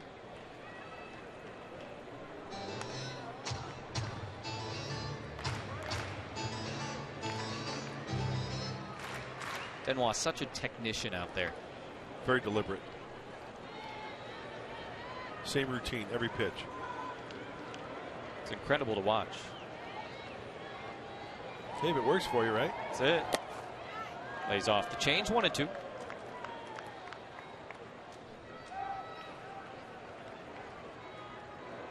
It's always one of those cases where if he's on the other team, it's like, oh, enough already. But if he's on your team and he's putting up the numbers that he's putting up, hey, Do what you got to do, man. Do your thing. Got him. Chase the changeup, and Lamb goes down swinging. Benoit got 1, Benoit got 2, and now our Bill Howe plays of the game. We mentioned the triple. This is one of the big moments in that 7th inning, but not necessarily the big moment. That would come a couple batters later. A.J. Pollock, a 3-run homer to left field off of Kevin Quackenbush. That put Arizona in front. They would add another later in the inning. Padres got one back in the top of the 8th. 2-run game with 2 outs, and Pollock swings at the first pitch and grounds it right to Jerko. Throws across, and Joaquin Benoit works a 1-2-3 8th inning. Padres down 2 with Ziegler trying to close it out.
Fox Sports San Diego.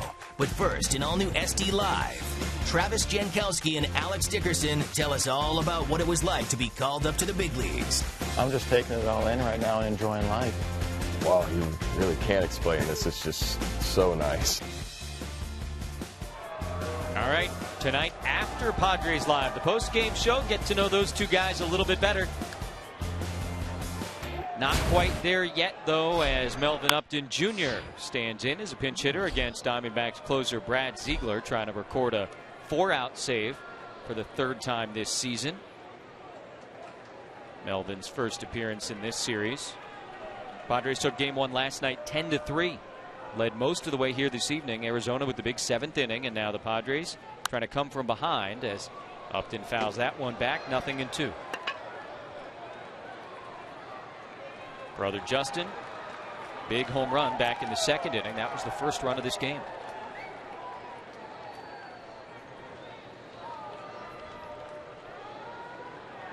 Padres scratched together a run in the 8th inning after Daniel Hudson got the first 2 men out. They were looking for more as Upton grounds that one to shortstop. Ahmed throws him out, 1 away.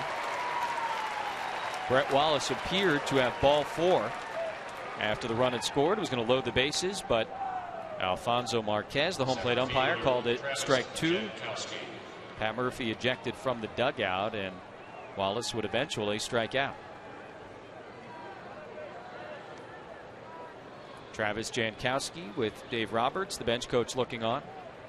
And when Ziegler's on his game, we just saw what he does best. He gets the grounder. Home runs are pretty much non-existent as we take another look at that pitch from way down under. Look at the action sinking. That's Brett Wallace. It's a called strike. And you know what? Fox tracks, looks like it did hit that corner. What do you think? I think barely, and I think Ziegler had been all over the place. Yeah. That's given him a pretty good benefit of the doubt. I see where you're going. Yeah, absolutely. That's a legitimate gripe. He was not close in the at-bat before that. And that's getting a call. Yep. It could go either way, but it's getting a call. Misses with a couple to Jankowski. That's a strike, 2-1. Yeah, when a guy's all over the map and then you throw that nasty one that's just, touching the corner, you very rarely get that call. You're right. And talk about a quick hook. 2-2.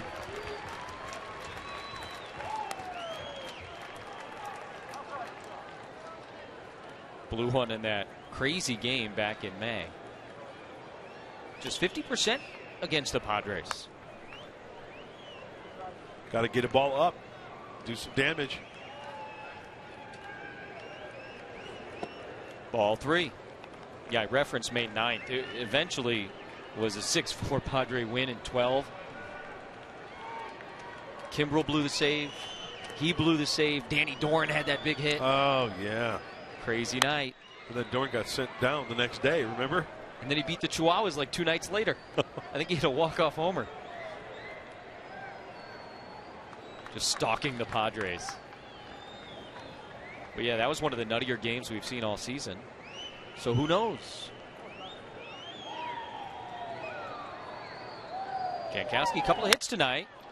Chopper to short. He's got the speed. Ahmed's got to hurry. High throw. And he pulled Goldschmidt off the bag. Jankowski aboard for the 3rd time tonight. And his speed putting pressure on the Diamondback defense. As soon as Ahmed backed up to play that hop, you saw this play. The race being on, and he's safe. Good call. Run like the wind, Bullseye. So Ahmed charged with an error. Goldschmidt coming off the bag. Jankowski so quick to get down the line, and the tying run at the plate with 1 away, and Will Myers standing in. And he takes ball 1.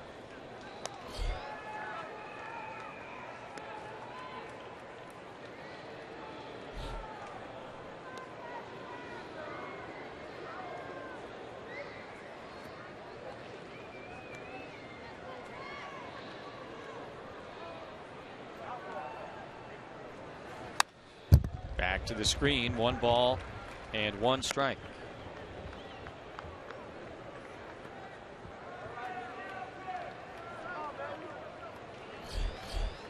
Well, we know that games can change here very quickly as Craig Kimbrell heats up.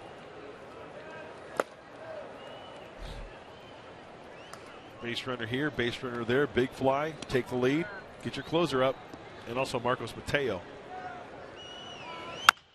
Little chopper to the left side. Ahmed charging, has only one play. Jankowski goes to second base. Myers retired, and Solarte comes up. So that crazy game back in May, one of the big hits for the Padres late in that game, off of Brad Ziegler. This guy? You got it. Jan Solarte? RBI double to bring home Jed Jerka. He would also come in and score. There it is. That's the one. Solarte 0 for 4 tonight, and he takes ball 1 from Ziegler. And a little bit all over the place tonight.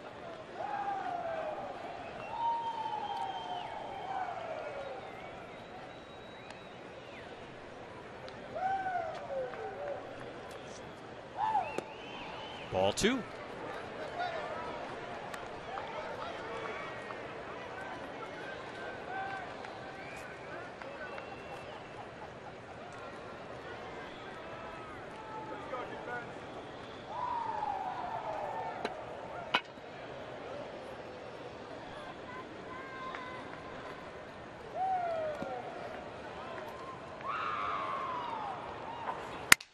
Breaks his bat, but that one might get through. Nicely stopped by Owings. He does not have a play.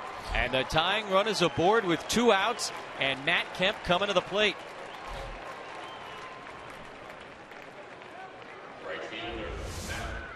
You know, as a pitcher, you make a pitch, you see the swing, you hear the bat just snap, and you're thinking, okay, I got my grounder. Well, not the case. Owings has got a long way to run. He prevents a run from scoring, no doubt about that. But like you said, Jesse, very important. Go ahead run at the plate. So Solarte, who times tonight has been limping around a little bit, comes up with a hit to keep it going here in the 9th. And it gets it to Matt Kemp, who has struggled against Ziegler in his career. Upton, of course, was 1 for 16 against Chacin and homered against him. Kemp takes low, ball 1.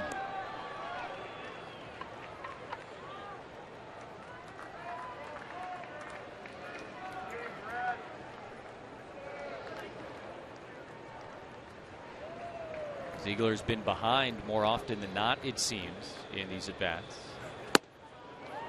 Gets that call, 1-1.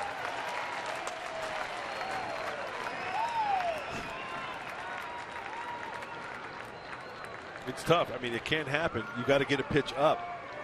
But in roughly 521 plus innings in the career of Brad Ziegler, he's only given up 21 home runs. It can't happen, though. Kemp chops that one on the ground, left side, charging Ahmed. The throw, got it. And the Diamondbacks come from behind. They get 5 runs in the bottom of the 7th inning. Padres made some noise against Ziegler, but they cannot break through. And the Diamondbacks take game 2 of this series 6-4. Padres Live is coming up. Mike Pomerantz, what have you got?